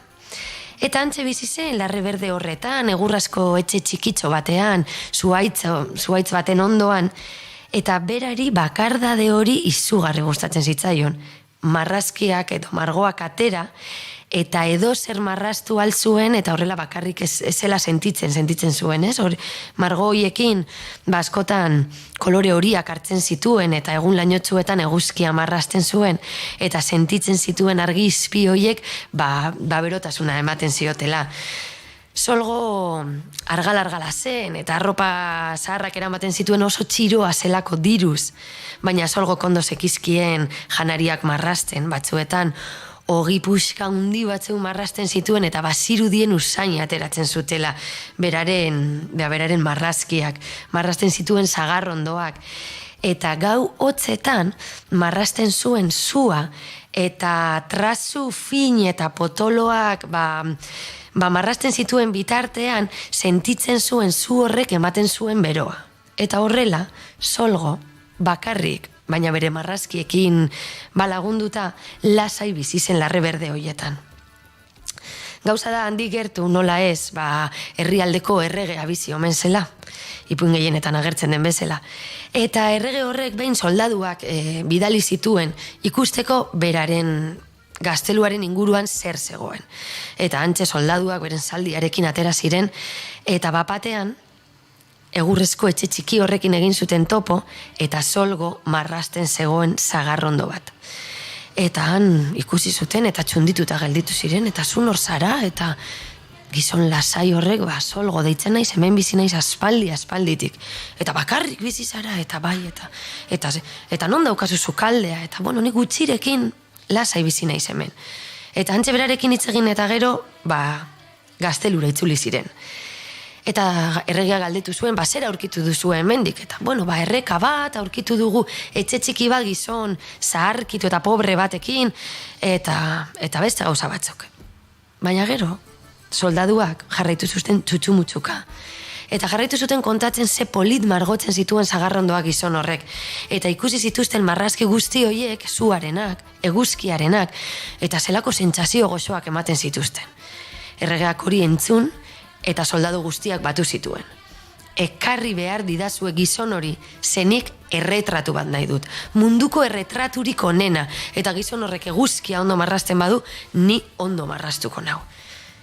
Soldaduak, zintzoak, urrengo goizean, bide berdin egin zuten, Solgoren gana heldu eta galdetu gabe, hortxe lepotik hartu, eta eraman egin zuten. Solgo kalizan zuen moduan, besoa luzatu eta lau puntadun oial hori hartu zuen, margoekin, eta beraiekin alde egin zuen. Iritsi ziren erregearen aurrera, ate haundi horretatik pasa ziren, eta han Solgok bere buruari begiratu zuen, eta antxe alkandora zaharrarekin, praka luze eta zabaloiekin, eta mundu guztia hain zen elegantea, jauregi horretan. Eta leku guztietara begiratu, izan zuen bezala alkandora jarri, eta antxe, errege jaunaren aurrean, bere txikitasunarekin, bere begi zabalekin begiratu, eta zer egiten dut nik hemen, esan zion. Erregeak orduan, bere ahots potentearekin esan zion, erretratu bat egin behar didazu, munduko erretraturik onena egin behar didazu. Iruditu behar du ni naizela onena, ni naizela hemengo jabea, eta hori guztia erretratu batean. Antxe Solgo gelditu zen, berak inoiz ez zuen egin erretrato bat, berak behar zituen gauzak marrazten zuen ogia, marrazten zuen eguzkia, baina erretrato bat. Eta Solgok esan zion berak etzekiela hori egiten. Berak behar zuena marrazten zuela, eta berak ez zuela behar errege baten erretrato bat. Claro, erregeari bularra puztu zitzaion, begia gorritu, eta esan zion, edo zer emango dizut erretrato hori egiten badidazu. Zer behar duzu, dirua behar duzu? Solgok buruarekin ezetz. Zer behar duzu gizonak, emakumeak nahi dituzu gau eta egun zurekin egoteko, zuk nahi duzun guztia egiteko beraiek, eta Solgo, ez, ni oso ondo bizi naiz bakarrik. Zer behar dituzu janariak, behar dituzu txerriak, behar duzu ogia, behar duzu labe bat. Eta Solgo, ez benetan, ni gutxitan hartzen ditut fruta batzuk, hartzen ditut animali txiki batzuk, eta horrekin asteak ematen ditut. Zer behar duzu, urrezko etxe bat edo urrezko oialak behar dituzu jasteko, eta ez. Ergeak ezin zuen sinistu. Ikusi zuen solgo konbentzitzeko ezela egongo modurik, eta orduan soldaduei esan zien solgo herritik eta mendietatik alde egin behar zuela, eta inoiz itzultzeko etxe bat edo kobazulo batetara bidali beharko zutela. Soldaduak, zintzoak, solgo hartu zuten lepotik, solgok besoa luzatu eta lau puntadun oial hori hartu zuen berriro ere margoekin, eta urruti bidali zuten solgo. Han inguru hoietan etzeuden sagarrondoak, inguru hoietan ura urruti zegoen, eta inguru hoietan hain mendi artean egonda eguzkia gutxitan egoten zen. Eta lehenengo egunak zaiak izan ziren, baina solgo indarra hartu zuenean, lau puntadun oial hori ireki zuen, atera zituen berdeak, marroiak, horiak, laranjak eta moreak, oiala handi bat hartu zuen, nik ez dakit bere oheko oiala izango zen, edo ez dakit ze benetan handia zen, eta hasi zen poliki zuhaitz bat marrasten. Zuhaitza marrastu eta gero fruita batzuk marrastu zituen. Nik uste zagarrak izango zirela, ze gorriak ziren. Eta antz egunero, trazu batzuk marrasten zituen. Egunero, seguruago sentitzen zen hor zuhaitz zagarrondo horren azpian. Eta esaten dute, egunak pasa eta gero, zagarrondo horrek itzala ematen zuela. Esaten dute, solgok zagarrondo horretatik zagarrak hartu eta jan zituela. Eta esaten dute, egunak pasata, zuhaitz horrek sustraiak bota zituela, eta leku arrotz hori, lasaiagoa eta goxoagoa bihurtu zela solgoren marrazkiei esker.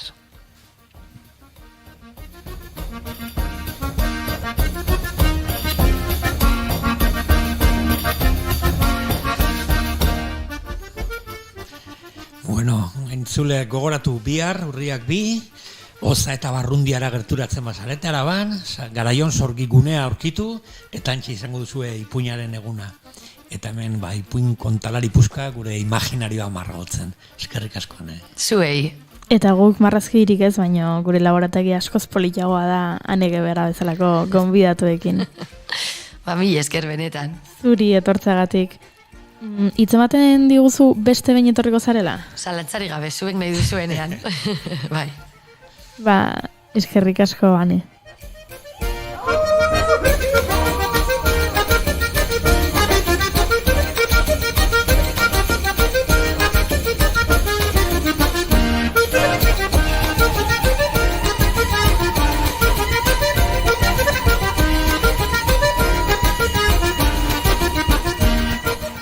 Eta gu bagoaz aurrera.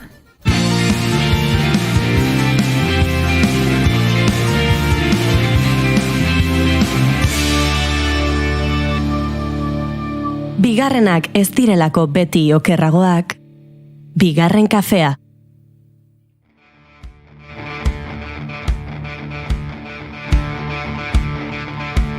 Ertzetatik erdira, atzetik aurrera, zulorik zulo eta barreraz barrera. Emakumeak plazan egin du karrera, izan zirenei esker, gu ere bagera. Ostirala da, iritsi gara Tolosara, bagara gure bigarren aste honen azken txampan, badakizue aurreko astean Donostiatik aritu ginela, eta normaltasunaren bila ere, honek, izan ditu, bere gorabeherak, baina ari gara, aldan neurrian astea menperatzen, eta konturatzerako azken txampan ere murgildu behar dugu, eta noski, aurten kontatu dizkizuegu, hainbat berrikuntza, kolaboratzaile berriak, gaur bertan, gure bidaiari berriak ere aurkeztu dizkizuegu, baina badira, aldatu nahi ez ditugun beste hainbat atal, eta hoien artean, ostiraletan kantu honek dion bezala, arro gaudek dion bezala, oso arro sentiarazten gaituztenak. Ze ikasteko daukagu asko, tribuaren jakintxuenen eskutik, Mairi esatea gustatzen zaion bezala, eta horrexegatik, gaur telefonoaren bestaldean, beste egun batzutan gurekin fisikoki, aurten dagoeneko ja telefonoaren mugau zertxo baita aldatzen joango gara. Kontxita Beitia dugu, Kontxita, arratsaldeon eta ongi etorri, bigarren kafera berriro! Berriro bigarren kafera, oso pozik gaina, oso pozik. Gu ere pozik noskizu hor eukitzeagatik, ze esan dugu, asko daukagu zuengatik ikasteko, eta uste dut gaur ere, badakartzula, gairen bat edo osnarketaren bat edo bat baino gehiago, garrantzitsuak direnak eta uste dut gurekin elkarbanatu nahi dituzunak, ezta? Bai, baditut. Beti izaten dira horrelako egoza batzuk, ezta? Positiboak diranean, oso pozik, eta beste batzutan, nahiko kritikarik ere izan aurrek urtean, eta aurten pensatzen dut okatuko zaizkigula horrelako zakizatea. Baina, gaur, baikor hasi beharko dugu, niri lehenengo egunea pentsatala gustatzen zait, eta gaurko berria, hau izango litzateke.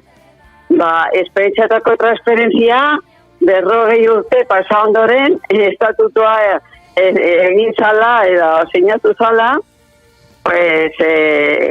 espetxetako transferentziari gaur egiaztuko da, edo ez dakit ja dagoeneko egiaztuta dagoen, ez dakit, baina segurazko ja sinadura guztiak eginak izango dira.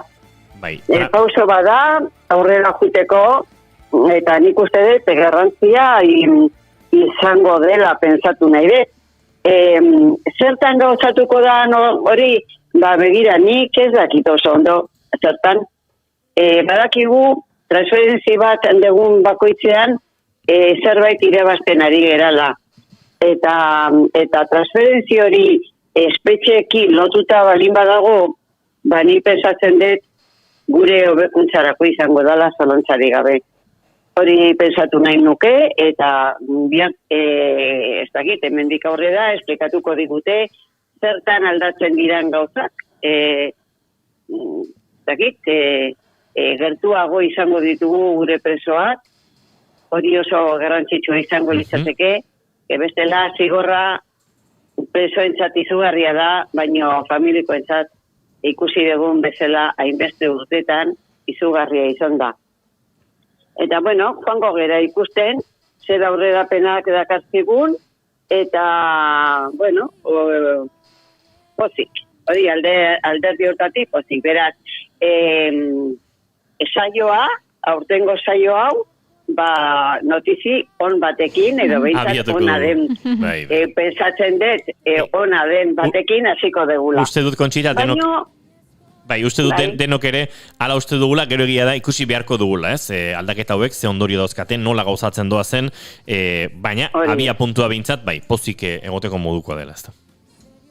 Beti transferentzi berri bat etortzen danean, eta horren garrantzitsua badin bada, itxaropenak nik uste dut egitu itezezkigula, ez da.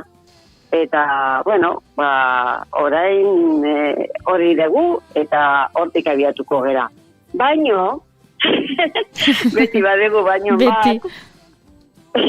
Beti. Askotan itzegin beharko dugun zerbait iruditzen zait, egin gabe degula. Eta hori izango da, hezkuntzari buruz hitz egin beharko dugu, nik hemengo politikariei entzun diet, Euskal hezkuntza erabat aldatuko dala. Hori da esaten dutena. Oso gutxi hitz egiten dute horri buruz, nunbait beste gauza batzuk lotzen edo aituko dirala pensatzen dut, eta horri buruz batez ere lotzen edo saiatzen behintzat ibiliko dirala, eta esango dituz gauzat diran aldatze hoiek. Bat izango da murgiltze prozesu hauan sartzea gure aurrak. Gero komentatuko dut horri buruz, zerbait. Gero bestea, eskola guztiak publikoak egingo dirala, dana publikoak.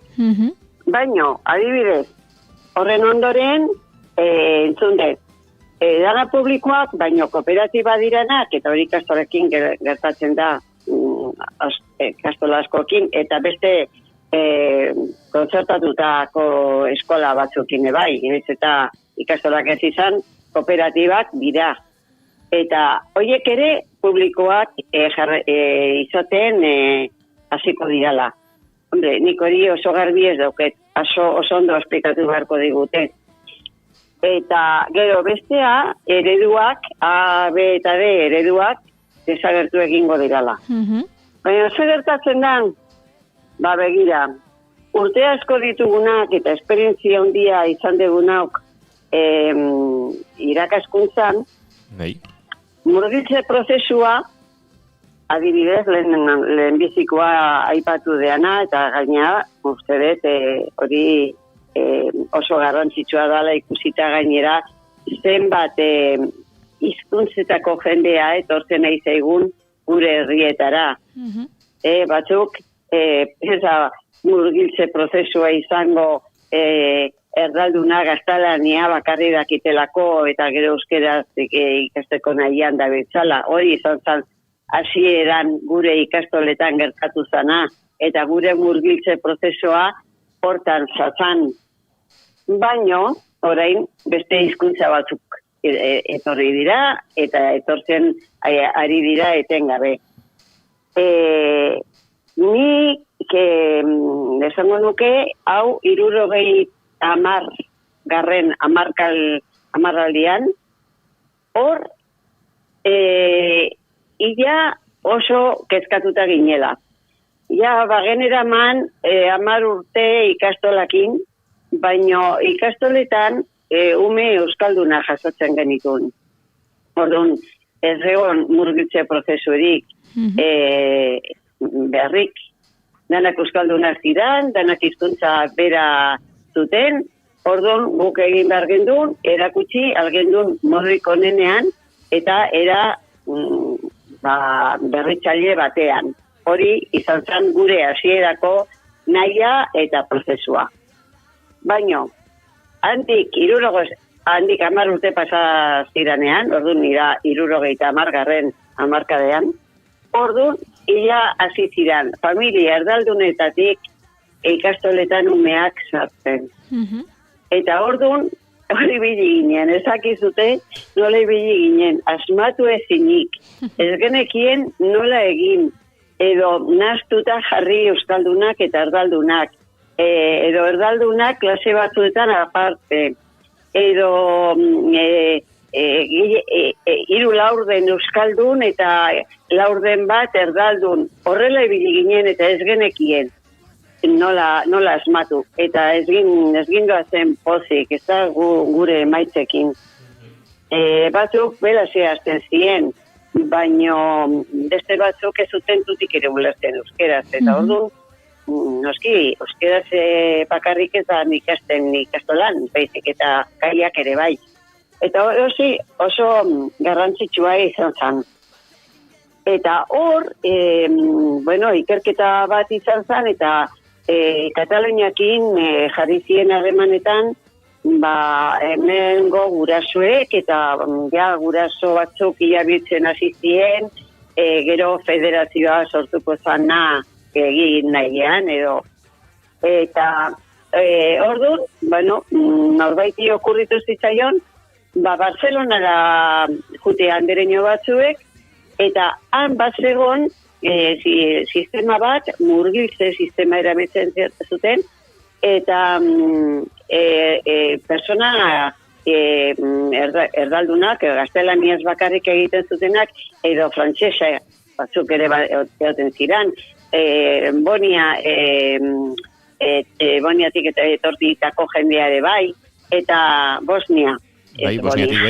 Bosniatik etorritako jendea ere bai, eta orduan, bat zegon pedagoga famatu bat Barcelonan, Rosa Sensat, zakit entzuna izango dezuten, baino entzulen batzuk segurazko entzungo zuten, batez ere irakaskuntza munduan balin badago jendea, balin badago gure entzulen artean, gogoratuko dira Rosa Sensat garrantziak persona, izan zen garrantzia handiko persona eta garrantzia handia ematen genion bere pedagogiari. Gu ebili ginanok Elbirakin eta inbeste aldiz aipatu degunok Elbira eta zer gertatzen zen Elbirarekin murgiltze prozesori esan egin. Zergatik, Elbiraren gana juten ziren guztiak euskalduna ziralako. Orduan, gure eredu izaten zen Elbirak zer egiten zuen, edo nola erakusten zuen gauza guztietan, baina erdalduna jasotzen hasi ginean gure ikastoletan ez zan posible bere sistemakin hori konpontzea. Eta horrela, handereño pila bajuzan Barcelonara, pasa zituzten hilabete batzuk, eta orduan murgiltze sistema hura ikasi zuten, eta etorri ziranean, gure ikastolak egon ziren, egun da 50 eta horrela genitun. Eta urte gutxikin, ikastolak ia jarri ziren leku handietan oski, 1000 gora ikaslekin. Horrek esan nahi du, asmatu egin zala sistema, murgiltze sistema horrekin. Eta hori da, orain arte eramandana. Eta orain, de repente, Euskal Jaurlaritzak esaten digu, murgiltze sisteman hasi behar dala erabiltzen. Bueno, eta orain arte zer egin dugu, Orain, beste hizkuntza batzuetako jendea etorriko dala, zalantzarik ez. Eta zailago izango dala, zalantzarik ez. Baina, bueno, orain esaten ari dira, orduan euskeraz egiten ez dutenak danak jarriko dituztela, aparte beste leku batean, klase batzuk emateko, eta gero beste gauza batzutarako elkartuko dirala. Hor ere badago bere arriskoa, eta konturatzen ari gira, bihurtzen ari dirala, edo pensatzen ari dirala, gure frakasoa handia, jaso genuen sistema berdinakin. Ulertzen zait. Kontxita, ez duzu sinestuko, baino Rosa Sensat esan duzunean, hasi naiz hemen bilatzen ordenagailun eta Rosa Sensat ibila justo gaur 60 urte hil zenetik. Urriak 1900 da 61 urtean hil zen Rosa Sensat ibila. Urriak 1, justu. Así que zerbait magika gertatu domen, Zerbait magikoa, Bueno, bere omenaldi izan daitezen nire itauek, Aurkitu eta esaldi oso polit bat, berak esaten zuen ezala, eskola honena zuaitz baten itzala den. Beira, ze polita. Ze polita eta ze poetikoa. Kontxita, zure hausnarketa honekin ari gara konturatzen, aurreratu diguzu, murgiltze prozesuarekin ari garela hemen eztabaidan, baina eztabaida badagoela, ez da azken 40 urtetan, edo akaso gehiago, egon den oso puntu antzekotan, lehen aritu naiz begiratzen, gaiaren inguruan, eta hor, 86. urtean, ikasi aldizkariaren artikulu batean, badago, olako hausnarketa, arazoa ez da klaseak euskaraz eman eta kito baizik, eta nolako bigarren hizkuntzaren irakaskuntza diseinatu dugun, eta zer gertatzen ari den gure geletan. Eta esaten du, bestela, orain dela 15 urte bezala gerta daiteke. Hau, 86. urtean ja, ari zineten, 80ko hamarkada do, 70ko hamarkadari buruz hausnartzen. Eta gaur oraindik hor gabiltza eta ez dakitzen bateko pausoak eman diren arazo hau argitzeara, ez? Orain astea, gainera gauza berri bat izango balitz bezala, zurnonik egun batean, telebistan, eta murgiltzen sistema erabili behar dugu, eta orain arte zertar saiatu geha Batzutan hobeto xego ateako zitzaigun, beste batzutan oker xego, baino hortan ibili geha. Ez da gauza berria. Eta nik pensatzen dut askotan politikoekin gertatzen zen dena, berari okurritzen zaie gauza marabilloso bat, eta marabillosoa izan daiteke, baina egina dagona. Esperientzi bat badago, eta espedizio onak eta txarrak. Esaten dizuen bezala, lehenengo urteetakoak oso txarrak izan zidan. Baina gero, benetan Rosa Sensatek erakutsitako, ez dakitia, klasek eta berak ez zituen emango, segurazko, gaur esan dezute, 61 urte. 60. Bai, 1961 urrian. Berazan, bere pedagogia ia eskola askotan zegoen. Eta gainera nik uste dut zegoela Bartzelonan eta Katalunia osoan bere izenakin basare bat, eskola sare bat zegoen. Eta sare hortan ibili ziren gure lehenengo andereño, 60 markadako andereñoak. Eta bueno, nik uste dut hori nahiko ikasia dagoela, nahiko eta horrekin batera gero eskola publikoan, bakizu eskola publikoa beti pixka bat euskerarekiko beti atzera zegoa ibili da, ez? Eta gero sortu ziren, gogoratuko gonditu zuen bezala, segurazko zuekia horrela ezagutuko zen duten eskola ereduak A, B eta D ereduak. Oie, segurazko hasieratik ezagutuko zen dituzten zuek. Nik behintzat bai. Zuek eskolan hasi zinatenean, eskola publikora joan balin bazinaten, edo kolegio pribatu batean horrela ziren ereduak. Eta ni gero, alako itunpekora batean... baina horrelakoa zan. Bai, ni itunpeko ikastola batean aritu nintzen, eta horret zegoen bestelako eredurik, baina bai jakin nuen... Dana dezan, ikastola jantzan, dana de. Baina, bueno, urtetara jakin nuen, beste ereduak bazirela jakin nuen urtetara, bai. Ja, baina gainera ikastoletakoa ez genuen esaten de eredua, esaten genuen ikastolatak ito. Ez bargenekien. Euskera zala ez de eredua. Ereduak erabilizien gero, beste eskola mota batzutan, ez da, publikoan edo pribatuan, baina era hortan. Eredun eta alako batean, esango nuke 80ean edo horrela, etorri zitzaigun notizi bat, gure ni eskola publikoan egun orduan, eta gaina jo nintzen eskola publiko A ereduko eskola publikora, eta niri eman zioten enkargua izan zen D ereduan bihurtu behar nuela.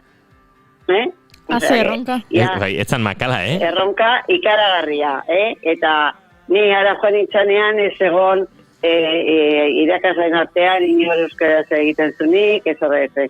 Bakarrik, zeuden, ez dakiz zuek ez gogoratzen horretaz, edadako posible. Hora, jarri beharko dezute amonazar bat, edo faktologia gogoratzen oteran, gazo horietaz. Baina, espezifiko deitzen zidan irakasle batzuk. Espezifiko? Espezifikoak bakizuzete ezer ziren. Espezifikoki, euskeraz bakarrik erakusten ziela geletara juten ziranean. Eta espezifikoak. Eta hortarako tituloa gainera uste ez zutela behar.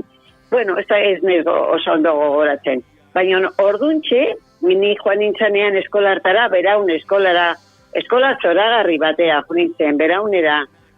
Beraun horretako auzo erdaldunena zan.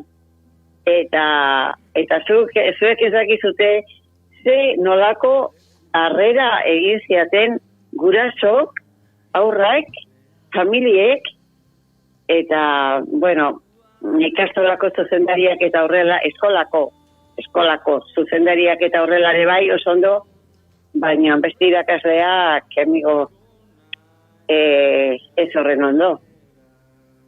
Eta zuek ezakizute zerakarradea sentitu nintzen. Beraz, ez zaien gustatzen zuk egiten zenuen lan ura? Bai, eneri esan ziaten ni ara junitzala besteak etxera bialtzeko. Horrelako itxakin. Klaustro batean. Eta hola esan ziaten. Tu has venido a mandarnos a nosotros a casa. Baina zuk sinisten zenuen zure Zure lanean. Sinisten nun atope. Bueno, eta inoiz kontatu diguzu, Kontxita, oso arro sentitzen zarela garaiaietan etorkinen eta etorkinen seme-alaben euskalduntzean egin zenuen lanaz? Bai, hori beti dauket oso presente. Etorkinekin egin nuen lanura eta aurrera ateratzea gure ohiturak, ez dakit, partaide bezala beraiek ikustea, olentzero kantolatzeko zi ilusioakin. Korrika etortzen zanean, edozin ordutan prezeuden ateratzeko. Lantegietan hori komentatu izan dut, lantegietan jai eskatzen zuten korrika egunean, gurasok, adibidez, bere seme-alabekin korrika erakuteko. Zorak izute zer dan hori, leku erdaldun batean, eta esaten, bueno, bari gera pizkanaka. Baina orduan, esate dizuetan bezala, lehenengo urtean espezifiko haiekin. Gero, espezialistak deitzen zieten, ia maixo maestra ziren, baina euskerazko klasea bakarrik, hizkuntza bezala lantzen zuten. Gaiak eta zituzten euskerazen baten, baizik eta hizkuntza landu. Eta ni ara joan nintzanean, nintzen tutorea, bai euskera martxan jartzeko. Eta bueno, oso nik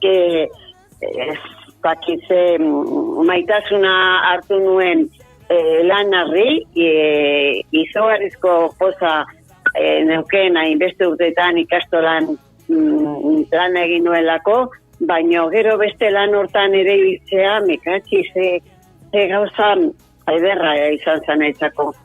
Oso ederra, eta, bueno, sekulako lagunak eta egin ditun, eta hoindik mantentzen dut batzuekin harremana, hango jendeakin harremana, eta, bueno, oso jende maitagarria, benetan, Eta gero, bueno, urrengo izendapenak izan ziranean eskolan sartzeko, andereño berriak ere, andereñok edo maixuk, orduan ila maixuak ere bat zuden, eta orduan euskaldunak ere hartzen zituzten normalean, eta ia poliki gu ere murgiltzen hasi ginen irakasleok, ezta? Eta horren lan gogorra izan zen, gogorra benetan, alde guztietatik, irakasleen aldetik, baina baita ikasleen aldetik eta gurasoen aldetik. Eta horrein astea, bueno, hori dena desagertuko da, eta ez dakit zer, ez dakit, izango da, gauzak aldatu egiten dira, modernizature bai, eta segulasko modernizatu beharko dirala, eta hori oso ondo dago. Baina gero, bezatea, eredu guztiak desagertuko dira da, murgiltzean izango dala dena, eta gero lana eskola publikoa, ezin dugu aztu, 1983an eskola publikoa eta pribatuan auzi hartan zer gertatu zan. Zer gertatu zan, Kontxita? Zer gertatu zan? Oso eta entzuteko ikararrizko gogoz, baina 1983 urtean ari gara, eta urte asko pasa dira, baina eskola publiko eta pribatuaren artean orain puri-purian ere, eta azken urtetan izan den gatazka hau, orduan ere bazen. Hori ba, baina gainera orduan ikastolak martxan zeuden. Egia da ikastola batzuk ekonomikoki nahiko gaizki zebiltzala. Eta batzuk izteko zorian ere bai, ekonomikoki, esaten dut. Ume asko zituzten, baina, bueno,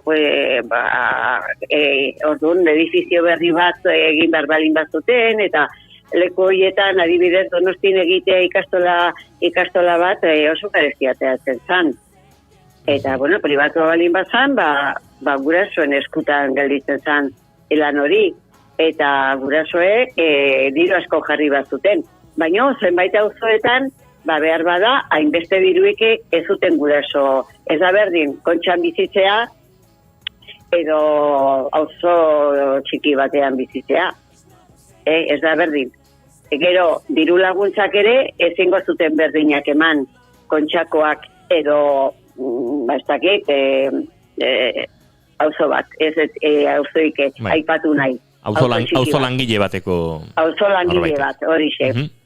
Eta orduan, horiek nahiko gaizki zebiltzen, eta horiek esate zuten, bueno, publikoa egiten balin bada, gure salvazioa izango da, ez?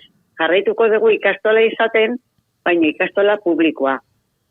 Baina gero, beste ikastolak, eraikuntza berriak egin zituztenak, jende asko zituztenak, ia 1000 gorako ikasleak, gero irakasleak ere pila bat, eta horiek ez zuten ikusten publikotasunak, inungo eskaintza ederra ematen zienik beraiei. Eta orduan, nik eskola publikoa batean egiten ari nintzen lana, eta Zurriola ikastola nik sortutakoa zan, eta publikoa, eta nik uste dut publikoaren bokazio guztia genula, gurasoek, eta 2 txaldi edo eman itun, eta bueno, ni argi eta garbi ikusten nun Zurriola ikastola, beste ikastola asko bezala, bere bokazioa ezala publikoa. Ez guk ezagutzen genuen publiko haiek, behintzat. Oiek hasieretan zeudenak, oraindik ereduetan, ereduakin gehienak, eta ez genuen ikusten.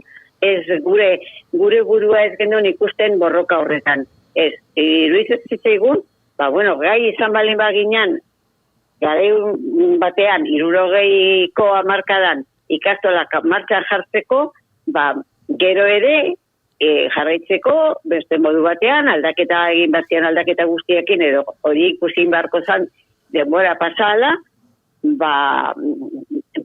defendatu egin beharko gendula momentu hartan, guk bizitzen gendun poza eta ilusioak, eta kilometroak, eta lasparra oinez, eta gauza hiedanak. Nik argi genuken ikastola guk sortu genitun ikastola haiek, segitu behar zutela pribatuak izaten. Naiz eta gerorako, nik uste ikastola guztiak izan beharko luketela publikoak. Baina egindan sare hortan eta gehienak kooperatibak eta egin diranak, orain publikotasun hortara borrokarik gabe, azarratu gabe, eta egingo dugu, izango gera gai egiteko, hori da nire kezka. Uste dut galdera hori izan daitekela datorren astean heltzeko moduko ari berri bat. Ze uste dut gai honen inguruan oraindik asko dagoela esateko, eta badaudela ez, beste bat faktore sozial, ekonomiko, mai gainean ere jarri beharko genituzkenak. Beraz, uste dut, Kontxita, lurraldeen arteko desberdintasunak, mugaz iparraldera dauden eta mugaz hegoaldera gauden Euskal Herri honetan, ez zerala egoerak berdinak. Haiek peso dazu, nola, gu orain 20 urte bezala gebiltzan bitzala da bitza, eta bizitzen dute ikastola, baina, bihotzaren erditik ateratzen zaie maitasuna ikastolari buruz. Orain behar bada hemen, galdu egin dira gauz asko, alderdiotatik maitasun hori.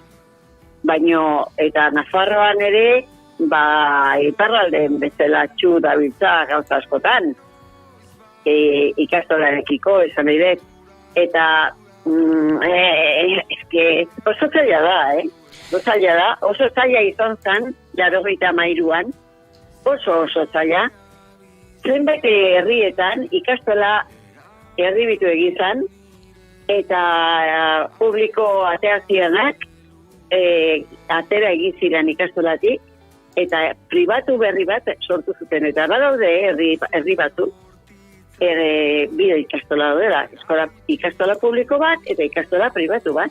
Kontxita, ondo baderitzozu, denbora ere saioaren amaierara iristen ari garelako, datorren astean Mari Miugaldere gurekin izango dugunez, gai honien jarraipenari helduko diogu, zemen azken minutu pare hauetan geratu dira hainbat gai edo hainbat adaxka benetan heltzeko modukoak. Nik uste dut, benetan, luze jungo zaigula, gai hartuta, irurak, bai burgintze, bai ereduk eta baita publiko-pribatuak, aztertzeko saio batu beharko ditugula. Eta gainera, informazioa ere gehiago eman behar digute. Zer nahi duen Eusko Jaurlaritzak orain egin historia honekin. Eta nola izango da publifikazio hori. Lehengokoa bezalako izango da. Orduan, istilua sortuko da. Desberdina izango da. Bai, eta kooperatiba zeingo dira publifikatu edo zer. Ez dakit, ez dut ulertzen. Nik ez dut ulertzen eta zuek prestatzen dut ere ni bezala txubiliko zatela. Kontxita, zuri esker zertxo bait gehiago ulertzen dugu, eta zuri esker, eta Marimiri esker, datozen astetan zertxo bait gehiago ulertzen saiatuko gara. Orain, agurtu egin martzaitugu, baina plazer bat izan da. Ni hori gongo nahi, Erne, zu beti, Erne. Kontxita, muxo ondi bat, eta eskerrik asko datorren astean jarraituko dugu gaiarekin. Bueno, mi esker zuei. Gero arte. Agur, muxo ondi bat.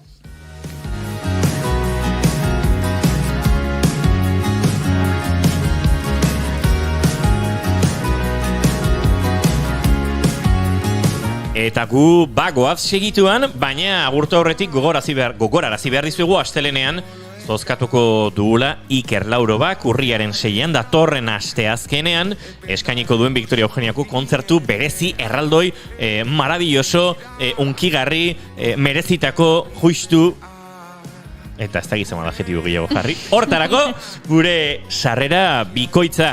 Baina sarrera hori lortzeko, badakizue, egin behar duzuena dela, honako kantua zein den asmatu, eta egia da, Ikerrek ez duela asmatu, atzo Izaro gurean izan zen, ark ere etzion tankerarik hartu, ez dakit, baina pistak gero eta gehiago ari gara ematen. Oso zaila jarri zen hori nigo. Atzo esan genizuen, batetik, urtaroei dagokion lau diska horietako bateko kantua dela. Goiurik esantzi zuen udaberria diskokoa, ez dela? Ez, bale. En uno izan, baina, bale.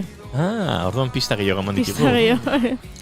Adiegon, Atzo esan genizuen bateriarik ez duela, adibidez, kilima aldaketa ez da.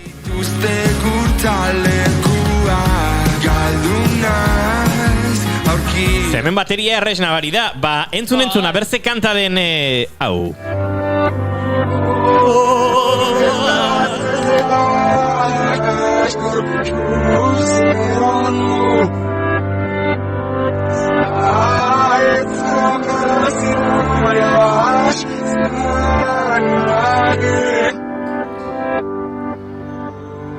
Nik dagoeneko letra hartu diot, Zezena eta esaten du. Zezenari musu eman ezkero, ez nuen galarazi nahi. Ostras. Bueno, asmatu beharko duzue, eta bestela, jaurti, iniz tiropitxon egilia zarete, trebeak ezkinanok ere, saiatzen ginen, txotxak hausten. Juri hona zan, ez da gitzeratik, baina hona zala esan diate. Bueno, horixe, asmatu egin bar duzuela eta horretarako, mezuak idatzi ditzakezue, gure sare sozialetan, gure Instagram storietan ere badituzue kutsatxoak hortxe abestiaren izena jartzeko, eta asmatzen baduzue, astelenean asmatzaien artean, zozkatuko ditugu, sarrera bioiek, sarrera bikoitzori, zozkatuko dugu. Beraz, adi, eta gu dagoeneko bagoaz astea amaitu da, Maigorostiaga Pozo, datorren ostiralera arte, ez dakit hemendik ibiliko zaren. Ez dakit hemendik ibiliko nahi zen edo baino zio zer grabatu. Gaur bertan bukatu orduko Bartzelonara bidean zara, bueno, goaz, lanpetuta aurrian. Gozatu asteburu, amai. Gozatu zuek ere, eskerrik asko. Goiuri ez eizalandia. Ondoloin. Aio! Eta zuei entzulei astelenean hemen txizango gara bueltan, arratsaleko lauetan, naiz irratiaren sintonian, bigarren kafea, plazer baduzue ondo, bestela ere bai, baina entzungu. Aio!